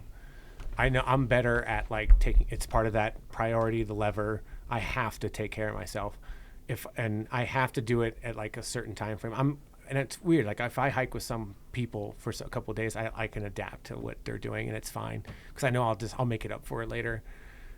Which is why, like, I sit in the back of an airplane, because I know I'll just leave before anyone else anyways. Like, whatever, it's fine. I just know, like, my personality is wired that way, that I'll just get ahead of everyone. But it's that shit. What was the question? I'm curious about your pacing on a normal. I take breaks. Yeah. Yeah. Like, I'm so down with that. Like, lunchtime nap for sure. Yeah. Even if it's like 10 minutes. Lunchtime nap is so good. It's the best. It's so good. Yeah. It's the freaking best. Nothing beats it laying in the middle of nowhere, and you can't help but close your eyes and pass out, and you feel like you slept for 2 hours. It's the best. Well, that was one of the best parts about the PCT, was because like the desert gets so hot in the middle of the day, you feel like you have to. Like, on other trails, I felt like, oh, I can't afford to. I got to keep making daily, this and that. But on the PCT, it's like, oh, it's the hottest part. I have to. Yeah. Best lunch naps. Oh, the best. I don't know what I would do without them. Zach had mentioned like what you carry briefly a minute ago, but I think that's something that people who hear this and envy the amount of miles that you've made over the years would love to know, is like, what is in your pack? What's your kit? It's an ultralight kit, I guess, but I don't. So because I've passed, what year is it? 2023. maybe like the past 8 years, like when I did the Vagabond, I was still going super minimal. But I've adapted to the trail I'm on, the time of year I'm on something, where I'm at, what the water sources may be like. So I've like increased the size of my backpack. I'm definitely flexible enough to, if it's fall season, I have to get like a warmer bag. So like I started going with a bigger backpack just because of like food carries, water carries, efficiency. Like efficiency matters to me, like especially in like a logistical mind. Like why go into this town when I could just carry 3 extra days of food and like stay on trail more? Are you going frameless? I've had frameless. Are you using frameless? I know obviously yes, you do frameless. Even with like heavy carries, Yeah. I've been frameless. Huh. What pack are you using? Well, so I started with the Gossamer Gear Kumo for many years, and then I eventually went to the Palante Desert Pack, which I liked quite a bit. But I've gotten older too, and with the heavy loads, I do need like a hip belt. So I did pick up is it Hyper Mountain Light? What's it called? Hyper Mountain Gear. Yeah, so I got like one of their 40-liter packs, and I used a Mountain Laurel Design frameless in the Grand Canyon last year, 55-liter, just for The Prophet? Exodus? The Burn's the Exodus. smaller one. Yeah, Oh, the Exodus. Okay. And the reason being is because I knew we would have like 11-day food carry. So we had that, and possibly 3 gallons of water. But it was still frameless, and the gear I had was still minimal. But I'm not skimping on like, oh, I could tough it out. No, it's about the priority of taking care of yourself. Like I do what's comfortable, and I think like a skill over time is to have a low comfort level. I think it happens over time, just being like outside a lot. But you should still be taking care of yourself. Not that I don't carry heavy shit at all. I still have like an abnormally small pack. I don't realize it, probably because it looks smaller on me because I'm tall, but it doesn't look that like small to me. But like, yeah, I'll carry like a warmer sleeping bag versus a down jacket. I just feel like a down jacket's silly. Like I'll carry a fleece, like I'd rather just carry a warmer sleeping bag. Like, cause I'm not hanging around camp anyways. I'm just going right to my bag, and that keeps me warmer than, but now I have like a sleeping pad. Like I had an 1/8-inch foam pad for years, but like as you get close to 40, that shit hurts. Yeah. Your hips hurt. So I went with like a small mattress. Now I have a long mattress because it's way more comfortable to sleep. Now I carry a little stove. This is the first year I've ever carried a stove. I was stoveless for I don't know how long, forever. That's all I ever did was stoveless stuff. But I carried a little stove this year, and it's wonderful. Yeah, I was gonna say you sound like a new backpacker. Yeah, but with the number of miles you've had, this is all hilarious. But it's also like, it's negligible weight. What am I doing? Carrying an extra pound? Like I'm a large dude. Yeah. Like I'm still doing the same mileage, but I know how to hike. So I'm gonna make up more time by being fucking good, right? Like knowing what I'm doing than it is by like trying to be as light as possible. Sure. You know? Do you have a go-to quilt or sleeping bag? Oh, Catabatic. I mean, it's like there's nothing fucking better than that. Yeah. Yeah. Which are you using the Flex? I like the Flex. Yes. Like the past year, you have to learn how to adapt and be flexible with stuff. So like the past year, what I've been doing is using, especially when I got to Idaho, I went with my 30-degree Palisade. Yeah. I went with the Palisade. It was not warm enough because Idaho's fucking cold. So I bought a silk liner, and it was wonderful. And I've been using it like a silk liner ever since then. Really? I like that better than a down jacket because it makes me way warmer than a down jacket. Like, why would I wear a down jacket hiking? It's like, it's such a silly thing to wear while you have a backpack smushing it down.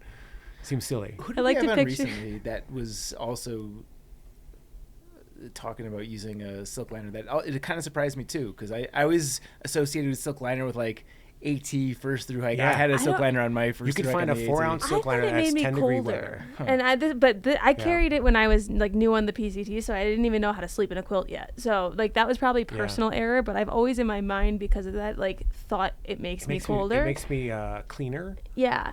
And if it's damp weather, like I'm not getting my bag wet, and the silk liner dries so fast. I gotta try it again because I think I just, you know how like when you get a quilt you have to learn how to sleep in a quilt so you don't let the cold air in. Yeah. I think I hadn't learned how to sleep in a quilt yet, and so I was blaming the silk liner. Well, I think there's a unknown skill that I think a lot of people don't realize that they have to develop. It's like how to sleep outside. Yeah, especially such a huge thing. if you roll around. Like I've said I'm a rotisserie chicken in the night because I just rotate over and over.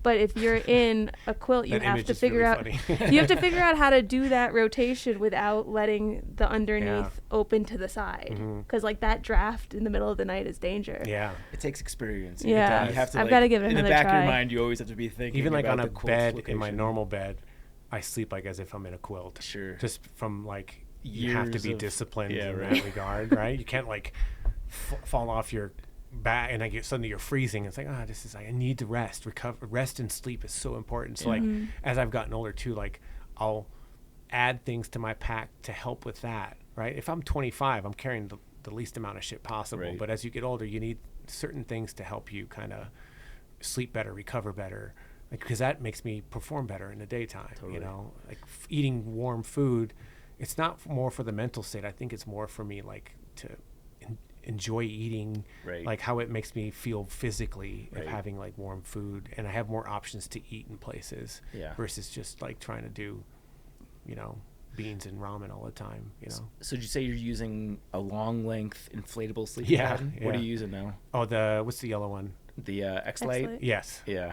See, I barely even know what I use. Other than and I've noticed that the people who are like super backpackers like barely care about the gear at all. It's just like what enables We've them talked about this on the last backpacking panel about how like you start and you want to narrow everything down so honed in, and then once you've got it, like you start adding things back, because then you like you were saying with intentions, you're intentional with what you're adding, right? Like if I've gotten it down as low as I can go, if I'm going to add something like an inflatable pillow, I know what that weight's going to add, and I know how that's going to feel, and I'm going to know if it's worth it. You know. Have you gone the inflatable pillow route yet? I did recently, but it was only because I was on my bike, so I was like, I could fucking use a pillow on a bike. Yeah. Bike, you can carry anything. Right. You know, even though like other bike packers look at me as if I have nothing, right? but like on a route, like what you're saying along that lines. Like routes are, you know, in theory harder than like say the PCT, right, or the CDT. So like if you're having like these large carries, large food carries, large water carries, like, and how you can fit it in your bag, but you probably need to rest a little bit more. And it's like you're not on trail, so you're like walking, your feet are like battered, or you're walking through brush, right? So you need like maybe heavier, more durable gear to deal with like how thorny stuff is, right? Like, so it's not just anyone can go on the fucking PCT with a tiny ass backpack and walk 30 miles a day. Yeah. Like that's not a hard trail, you know. And I'm not trying to say that in a dickish way. It's true. I did it. Yeah, it's very true. Like if I can do it, then it's very, very true. Took me till the Cascade. What was it? The Trinity. The Trinity, what were they? Trinity Alps. It took me till them. I got my first 30 there, but hey, I'm 5'1" and I did it. But it's also like, the reason people can do that because that trail is so beautifully constructed. Right. Yes. Right? It's gorgeous. Like, it's the best trail in the fucking world. So I say, like, what I'm saying You're is now that the second, like, mega backpacker that said that. There's nothing that comes even, I mean, the CDT is super dreamy. Buck 30 said the exact same thing. He said it's the best trail in the entire world is the PCT. Nothing even comes close, I think. You know, no matter what you hear from it, no other place in the world has a 2,650 mile like single track. Yeah. If I had to go back and re-hike any trail, it'd be the PCT for sure. I've got first trail syndrome with it. So it's when it's the first one, you're like, I mean, you know, you never forget. Never forget. Oh man, there's so much to cover still. I'm not even going to look at the time because that always is depressing to me. Sorry. There's more? Just look at the beers. Like it would be funny if we had like a giant stack of beers. We'll do some bowling later. Let's talk about the Sky Island Traverse. Oh yeah, that was a good one. I've never even heard of this. It's another Tucker route. Okay. Another Tucker route. Give us the overview. It's a curlicue route in the southeast corner of Arizona that connects the Sky Island ranges out there. So I think it was more or less like his curiosity to explore those regions.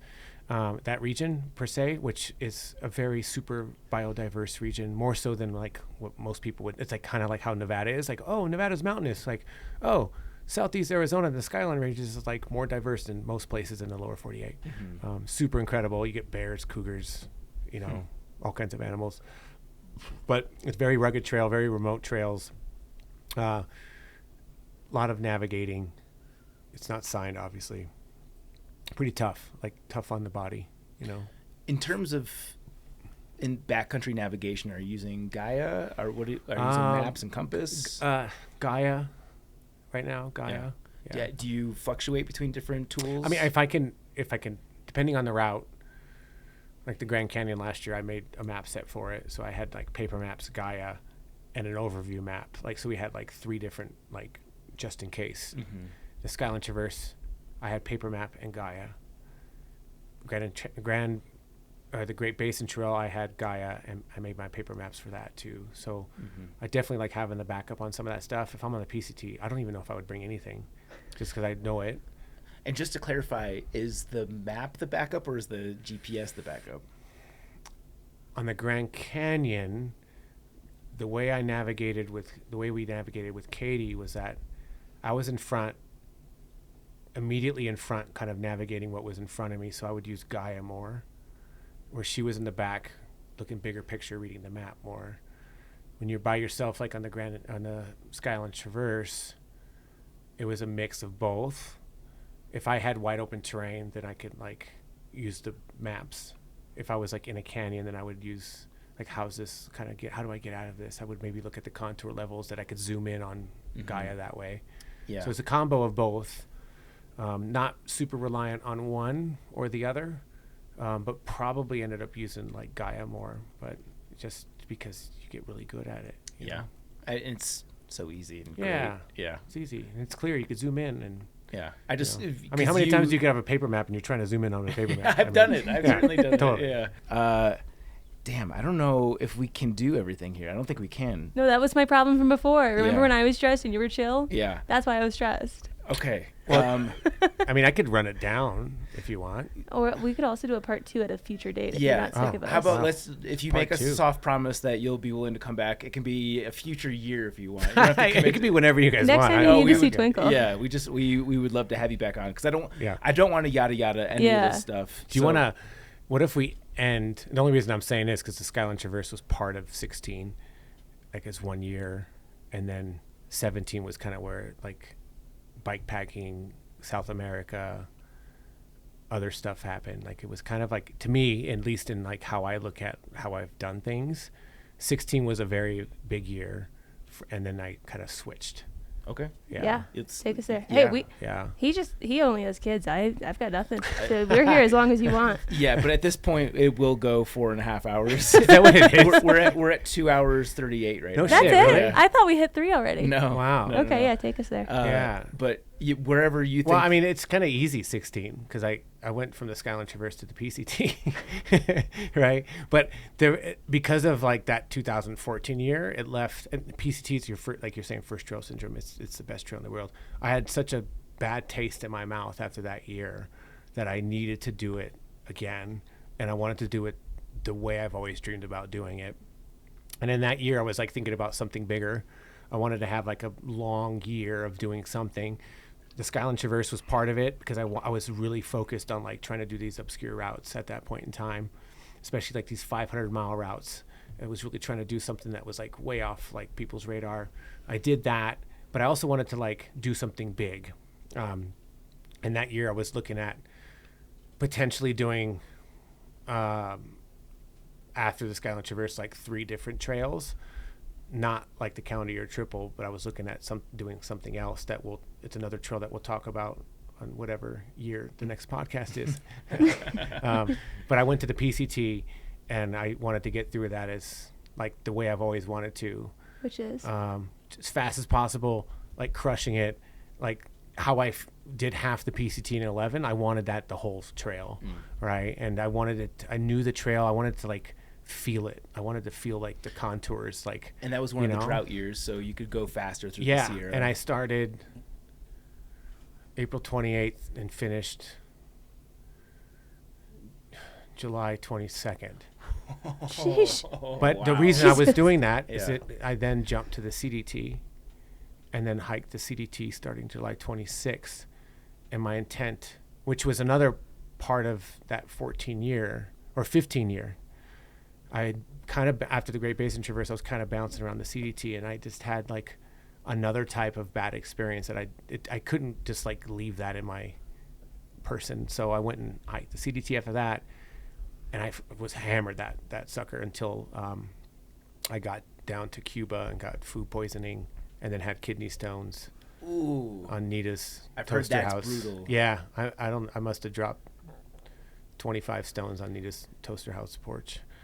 But by that point in time, I was 6 months into a hike, and my plan. Legend was doing the calendar year Triple Crown that year, and he had been behind me like a couple days, almost the whole way, until we got to the San Juans.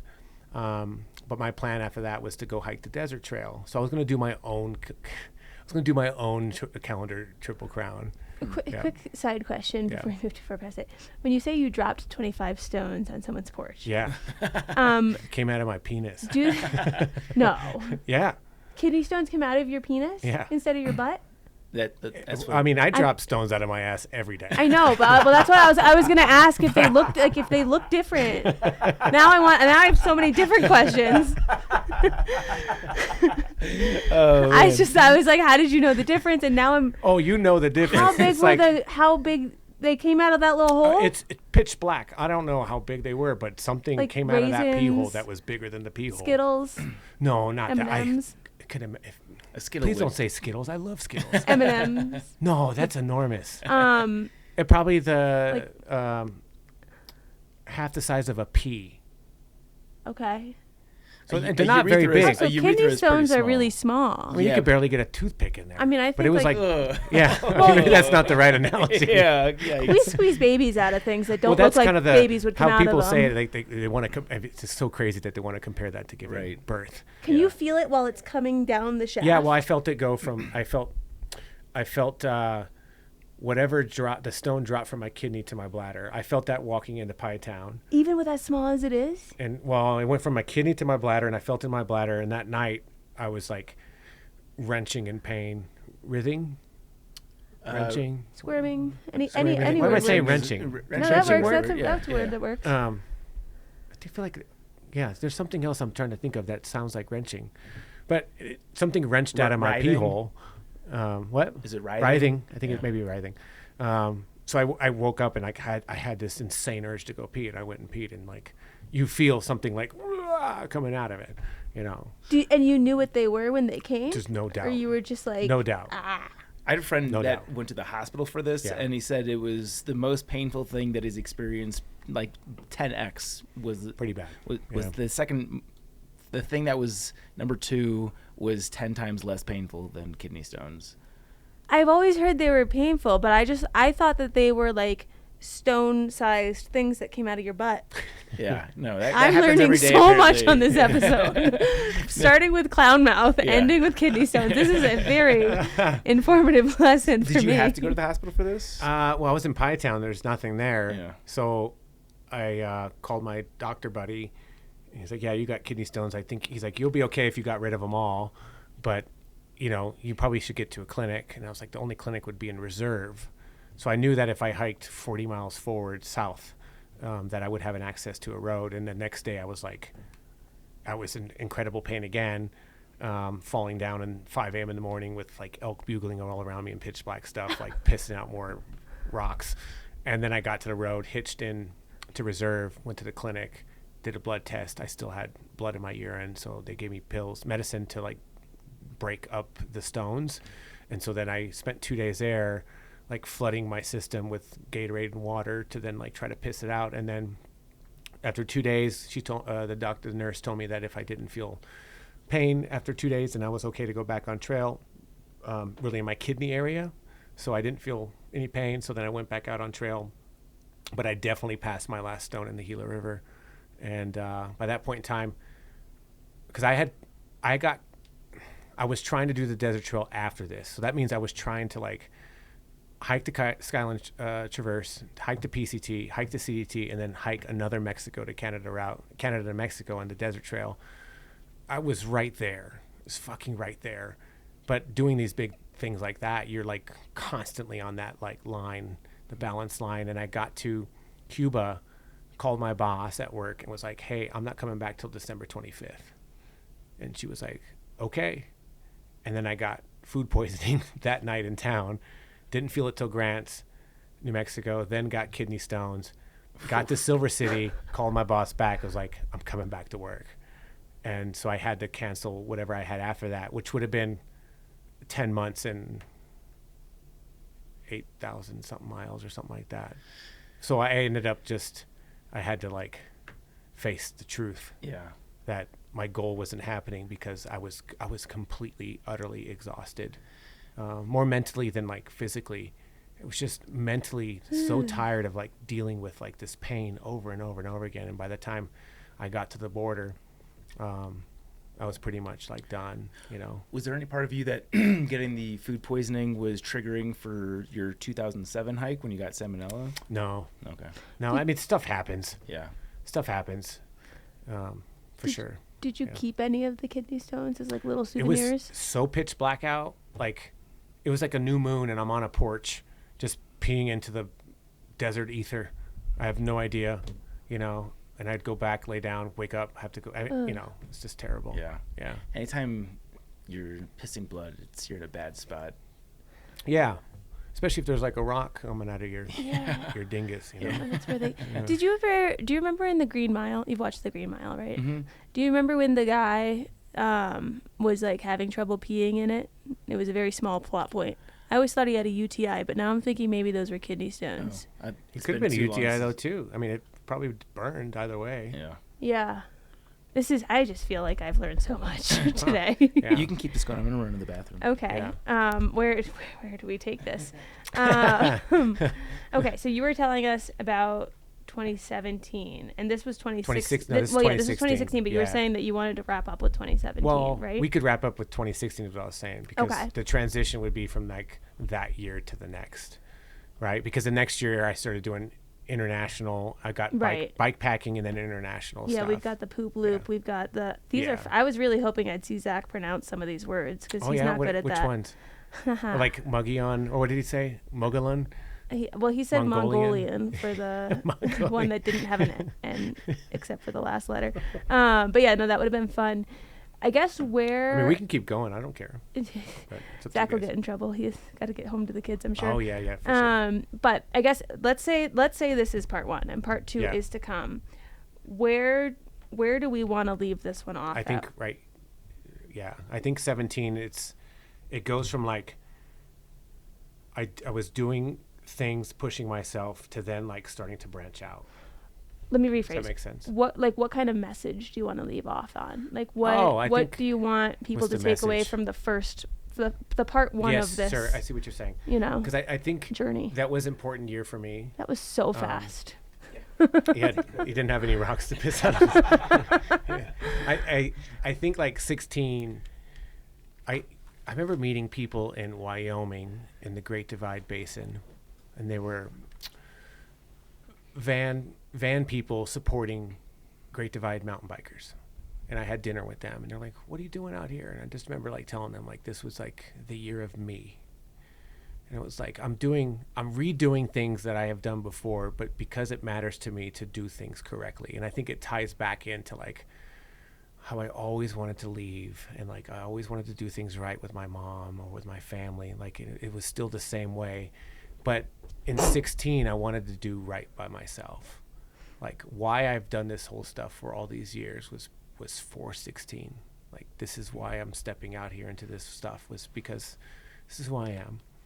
And I need to, like, not that I need everyone else to accept that, like I need to accept it. And I think that was like a huge part of it, that a part of this life is not just, you know, dreamy and transformative and, you know, lustrous and great and smiley face. It's that, you know, like a part of it is just like life struggles anyways. And like, this is part of like hiking anyways, is like accepting all those hard parts. And like going back out there and hiking those two trails again was pretty damn important. Now, I didn't get like the big goal of it, which I'm very grateful for it, because it really checked my ego and was like, you know what, you need to like take a step down and chill out and like regroup and like plan again. And eventually in 18, I did hike the desert trail, and it made it way more special because I had actually taken the time. Well, I took the time to refill the tank to get inspired again. Like, you know, by the time I finished the CDT in 16, I was over what was bothering me. There was no reason for me to keep going more. And luckily for me, I got the P-Rocks. But it was like a sign. It was like, you're good. You're fine. Just go back to work, plan again. You're good. You know, so I was really grateful for that. So you saw that as a necessary hurdle to kind of like pump the brakes for you? Yeah. Yeah. We were saying, you know, if like we're treating this as part 1, part 2's to come, like what did he want to leave people on? I guess last thing, because one thing that people very much enjoy seeing, especially on the clips that we'll put on social media from episodes, but one thing that they very much seeing is tips, like hiking tips from people that have as much experience as you do. What are some tips that you would like to leave people with? Like, what are some of your top tips? Like practical tips, or just like philosophical tips? Could be anything. Could be both. And let's narrow it to somebody who's new to backpacking. Yeah. Somebody that's going into their first through hike, PCT, man, I mean, AT. You know, obviously the first thing that comes to my mind, at least, is like, just keep it simple, you know. But I know how hard that is, you know, when you do a shakedown of a first year backpacker and all the plastic bags they have and how many pairs of underwear they have, and you know, that type of stuff. It's like, well, I mean, we're fine without it, but like, keep it simple. I think even expectations, like, kind of temper those a little bit. Like for me, I had to learn that as a goal-oriented person, was not to make my expectations too high, was to kind of lower them, because it kind of keeps you in the moment and involved in the journey versus like just the end point. So those are kind of just two kind of like things to think about, you know, like, give yourself some grace in whatever you're doing. Don't be so hard on yourself. Excuse me.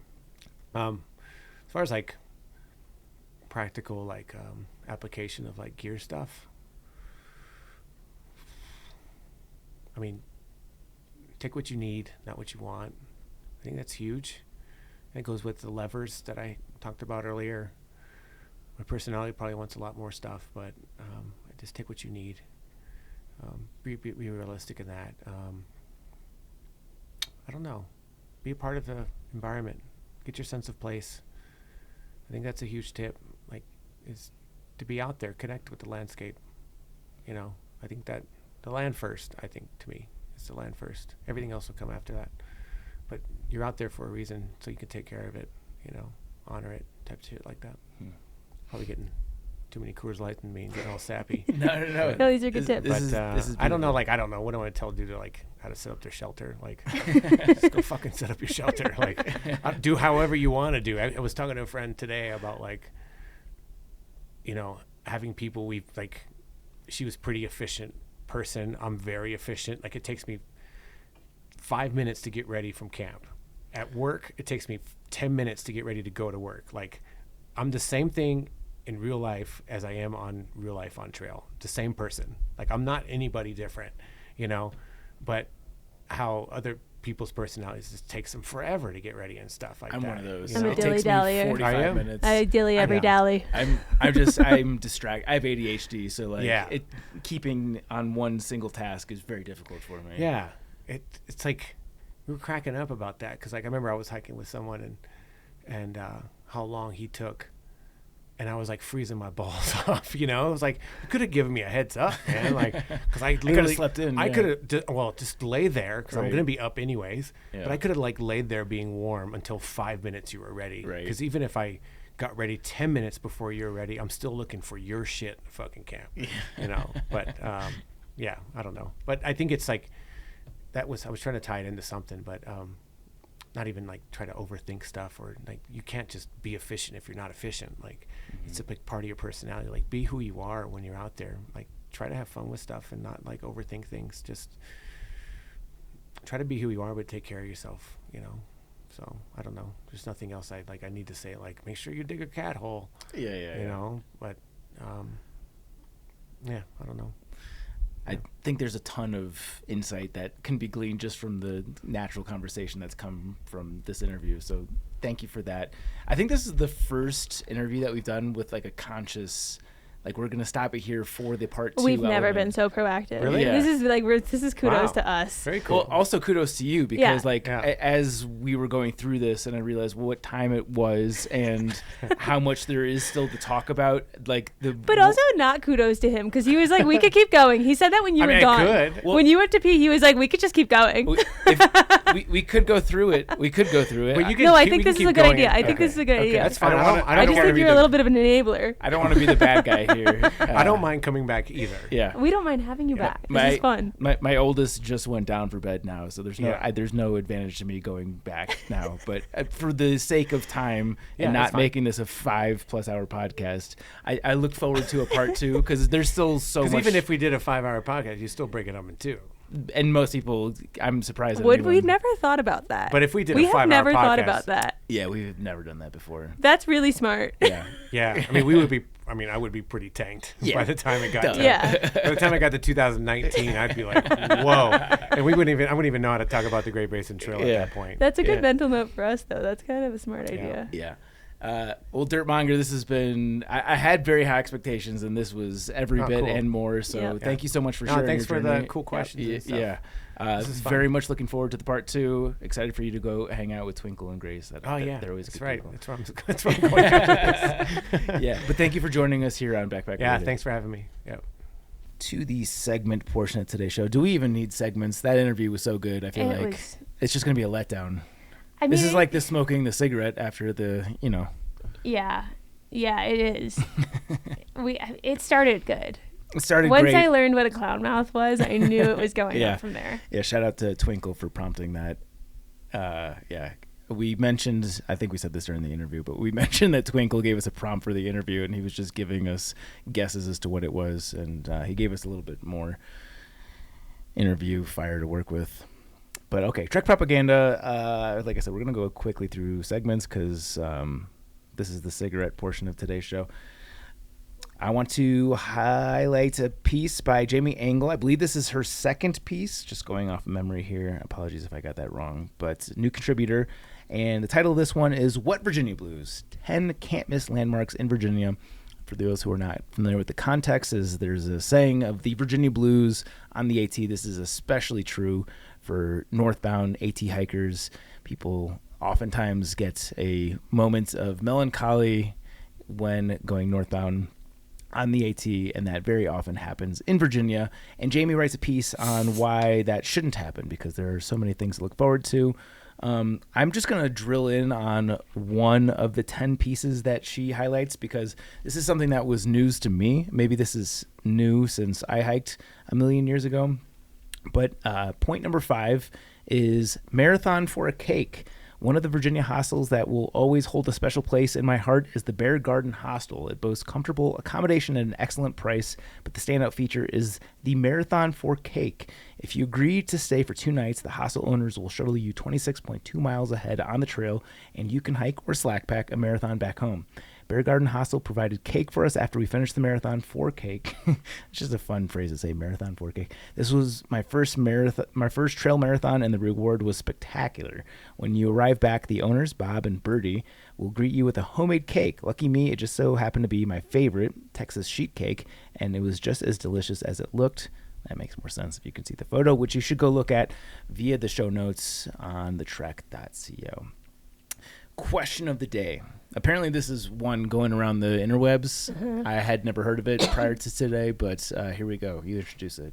You have 20 minutes to hide a paperclip before the FBI comes to your house to look for it. Where are you hiding it? The parentheses says you must be able to retrieve it after they leave.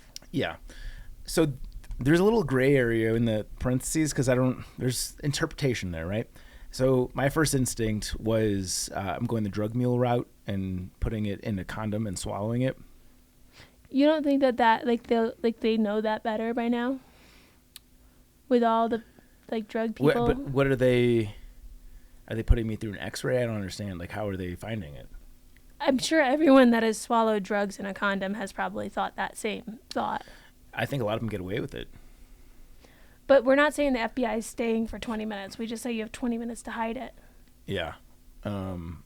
I feel good with my ability to contract my sphincter and hold on to that paperclip for as long as need be. Okay. I think that's probably the most obvious spot for the FBI to come up with. I just want to put something in my body. Yeah. Okay. Well, that's a weird you thing. I'll give my other non-drug meal answer. Something better. I'm putting it in just a single sock in my my dirty hamper. Okay. Because for whatever reason, I lose individual socks at an alarming rate. So wherever that sock goes, I know this defeats the you have to be able to retrieve it part, but I lose individual socks probably on the rate of 1 per week. Okay. I have a pile of just I can't find this other socks, and my paperclip will be with the one that's lost. Okay. You know how you can take like a carpet and like I don't think this carpet will work because it's too not fluffy. But you know how if you have like not the green carpet, you mean like the I mean like the carpet that's the nasty carpeted. The ground is carpeted. Not the rug. If you have an area of your home carpeted, I know this from when I was a kid. Like if you lift up certain parts, like you can get the carpet to rise a little bit if you pull it in certain ways. That's how you strip it. And if you were to uncurl the paper clip and stab it into the carpet, you could probably slide it far enough where it would go under the carpet. Yeah. And you just have to remember where it is and cut it out. So I think that would be a good one. I've also I wonder what sorts of tools the FBI has to find paper clips. Yeah, a lot of this is me banking on it not being a metal paper clip because a lot of my ideas are moot should they be coming in with a metal detector. Yeah. Right? Like if they metal detected your stomach, you'd be screwed. I saw someone on the internet say that they were going to hide their paper clip in a box of paper clips because it's like find the right paper clip. Yeah. That makes sense. How would they be able to retrieve it? How would they know which one is the right paper clip? That wasn't explained. It's like dropping a grain of sand into sand and being like, all right, I'm going to go get it. Yeah, that part was not explained. The other idea I had was, like, if you can paint layers of paint over a wall, eventually they get thick enough where they cover blemishes. So I would paint it to the wall and then paint over it until it was flush. So maybe I'd need to, like, have a little dent in the wall first. Like, yeah. But then paint, like how you like cover drywall, like when there's a hole. There's also like spray on texture that you can do with walls. Yeah, we do all sorts of Home Depot. I could popcorn it into the ceiling. Yeah, totally. Those were I also thought I could put it into like a piece of penne. Like if I cook penne for dinner, and then I put it in the fridge, and then I just stuff it into one of the pennes. Yeah. But that also... I'd like to think that there's a billion ways to get away with this because I don't think the FBI is all that determined to find the paperclip. No, I think they are coming for it. They're coming to your house specifically for it. Yeah. Okay. You've got more faith in the FBI than I do. Yeah. Triple Crown. Oh, am I not supposed to do this? No, you can. Okay. It was just a thought. Yeah. We'll go through it. I didn't know how much you wanted to speed through these. We'll go. No, like I said, Leo's asleep. I have nothing to go home for. Sure. I have nothing to live for anymore. Sure. The Triple Crown of holiday movies. This is the middle part of December. People are feeling the spirit. Are you feeling the spirit? I have everything but the tree up, so yes. Okay. I will say, I think I've mentioned this before, but my holiday spirit is being regained now that I have kids because I'm living through them vicariously. Now that it's not just like me listening to Christmas music, being a victim, and I get to see, like, this is the first year where Leo kind of understands Santa Claus, and it gets me jazzed for sure. Yeah, you've got that little twinkle back in your eye. Definitely. Okay, I want to go first because I feel strongly about number one. Okay, and I feel like I know exactly which one you're going to pick. And this makes me think maybe we've done this before, but I don't think we have. I don't think we have. Okay, you know which one I'm going to pick. Elf. Oh, okay. I thought you were going to do Home Alone as your first one. That was number two. Okay, you're very predictable. Yeah, Elf is great. Elf is the best. Of the holiday movies, easily the funniest. Not even, the number two isn't in the same country. You have to give it points too because it's hard to surpass a classic. Not to give another nod to Taylor Swift, but when she made Christmas Tree Farm, which is a banger of a Christmas song, I had low hopes because you can't just make a new Christmas song. Like, you have your Christmas songs. You can't make a new one. Since we're bringing up Taylor Swift, can we bring up the death of triggering the internet? Yeah. We bailed on that. Sean saw the reaction that I got, especially on TikTok. I TikTok. got scared. And she's like, I can't do that. Well, you don't actually know that Sarah made a video for mine, and I saw it, and I said, I can't do this. Maybe a wise call. But it was a good idea. It's a good idea for you to have your own segment doing that. Yeah, we'll see. I'm too sensitive. People were saying some pretty not nice things, especially on TikTok. Instagram was very chill, which was actually kind of a surprise. I just think I get negativity enough. I don't need more. Yeah, I have a pretty thick skin, both literally and physically, or metaphorically and physically. Yeah, I take things very personally. Yeah. Maybe we'll bring it back, but I guess this will be a Zach Davis exclusive. Yeah. Or I'll think of one that's less triggering. Yeah. But to everyone that had my back on social media, I appreciate that. Yeah, thanks for listening. Yeah. My first one, I'm going to go home with so many regrets because I'm going to go home and remember a lot of these. But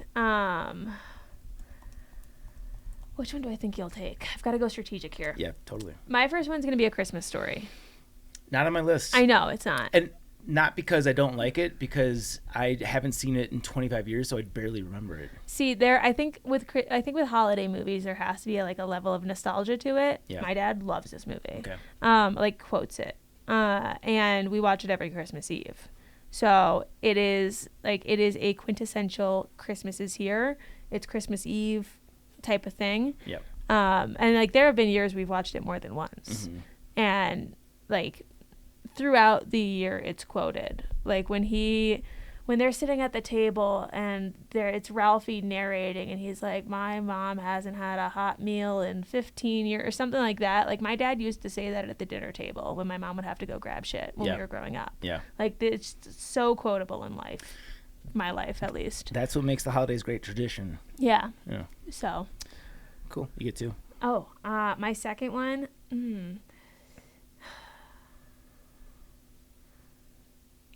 So hard. A Year Without a Santa Claus. Never seen it. It's a claymation. Okay. And the soundtrack is phenomenal. There's a song where it's the snow miser and the heat miser, and they sing a song. This is one of those where we would look it up should we have had more time. Yeah. But he's like, I'm Mr. Heat Miser, I'm Mr. Sun. Da, da, da, da. And they go through their whole little riff, and it's great. And I love that song. Oh, okay. So I just love that movie. Maybe I'll check it out. The kids need something good to grasp onto. For number 2, I have to go with Home Alone because it's been brought up. Yeah. That's my classic. I love every John Candy movie, even though he's not, I would say, a main character in that movie. But Joe Pesci, Daniel Stern, Macaulay Culkin, what a cast. And just all the booby traps. I think there was a Home Alone video game growing up that I played. The soundtrack is great. And just everything about the movie is perfect. That's a John Hughes movie. Just, yeah, very well done. My only downside for Home Alone is, there's not enough Christmas. I get it's a Christmas movie, but most of it is him being left alone and not being Christmas. So that's my only qualm. Agree to disagree. I think it's pretty Christmassy, isn't? The family comes home to do Christmas with him, so the end has Christmas. But the overall theme of the movie is the least Christmassy Christmas. I feel like the whole soundtrack is that church choir, I think of the options we're listing. Okay. Santa's not in it, is he? I don't think Santa's in it. Unless he goes and sees Santa. I don't remember him doing that. I don't remember Santa either. Other than that scary neighbor who turns out to be the good guy. Yeah. But, the shovel. Yeah. Anyway. My last one, I've got some good options, so a couple of honorable mentions. Same. I'm going to go with non-conventional. The number 2 funniest Christmas movie of all time is definitely Bad Santa. Oh, I don't know if I've ever seen it. It's so funny. Okay. It's so funny. It's so cruel. Billy Bob Thornton is so mean to this little fat boy who's just obsessed with him because he doesn't have a father figure, and he's kind of dumb, and he's just ignorant to everything that's happening. and you will laugh a million times. It's definitely a very R-rated movie, so not like a family-friendly movie unless your family's cool. But yeah, hilarious. It's a very funny movie. Okay. I also have honorable mentions, but my last one that I'll put on the list itself is a twofer, and that is The Grinch. And it's a twofer because it's both the live action and also the 11-minute cartoon. Because I grew up on the 11-minute cartoon to the point of like I had to rewind the VHS after watches. I know it was 11 minutes from watching the VHS times. And then they made the live action Grinch, and I had no high hopes because, again, new things can't be better. Yeah. And it was so good. It's very good. And that's peak Jim Carrey, too. Yeah. Just his mannerisms. I remember one line from that movie where he's just scheming different things. He's like, solve world peace. Yeah, that's what I was just thinking. Yeah. Dinner with myself. I can't cancel that again. Yeah. Jim Carrey is the best. I love Jim Carrey. Yeah. So Grinch, amazing. All right. My two honorable mentions, Gremlins. Is that a Christmas movie? Yeah. I don't know. It's been a long time since I've seen it, but I watched it a million times as a kid, so I have to include it. What's your next one? E.T.?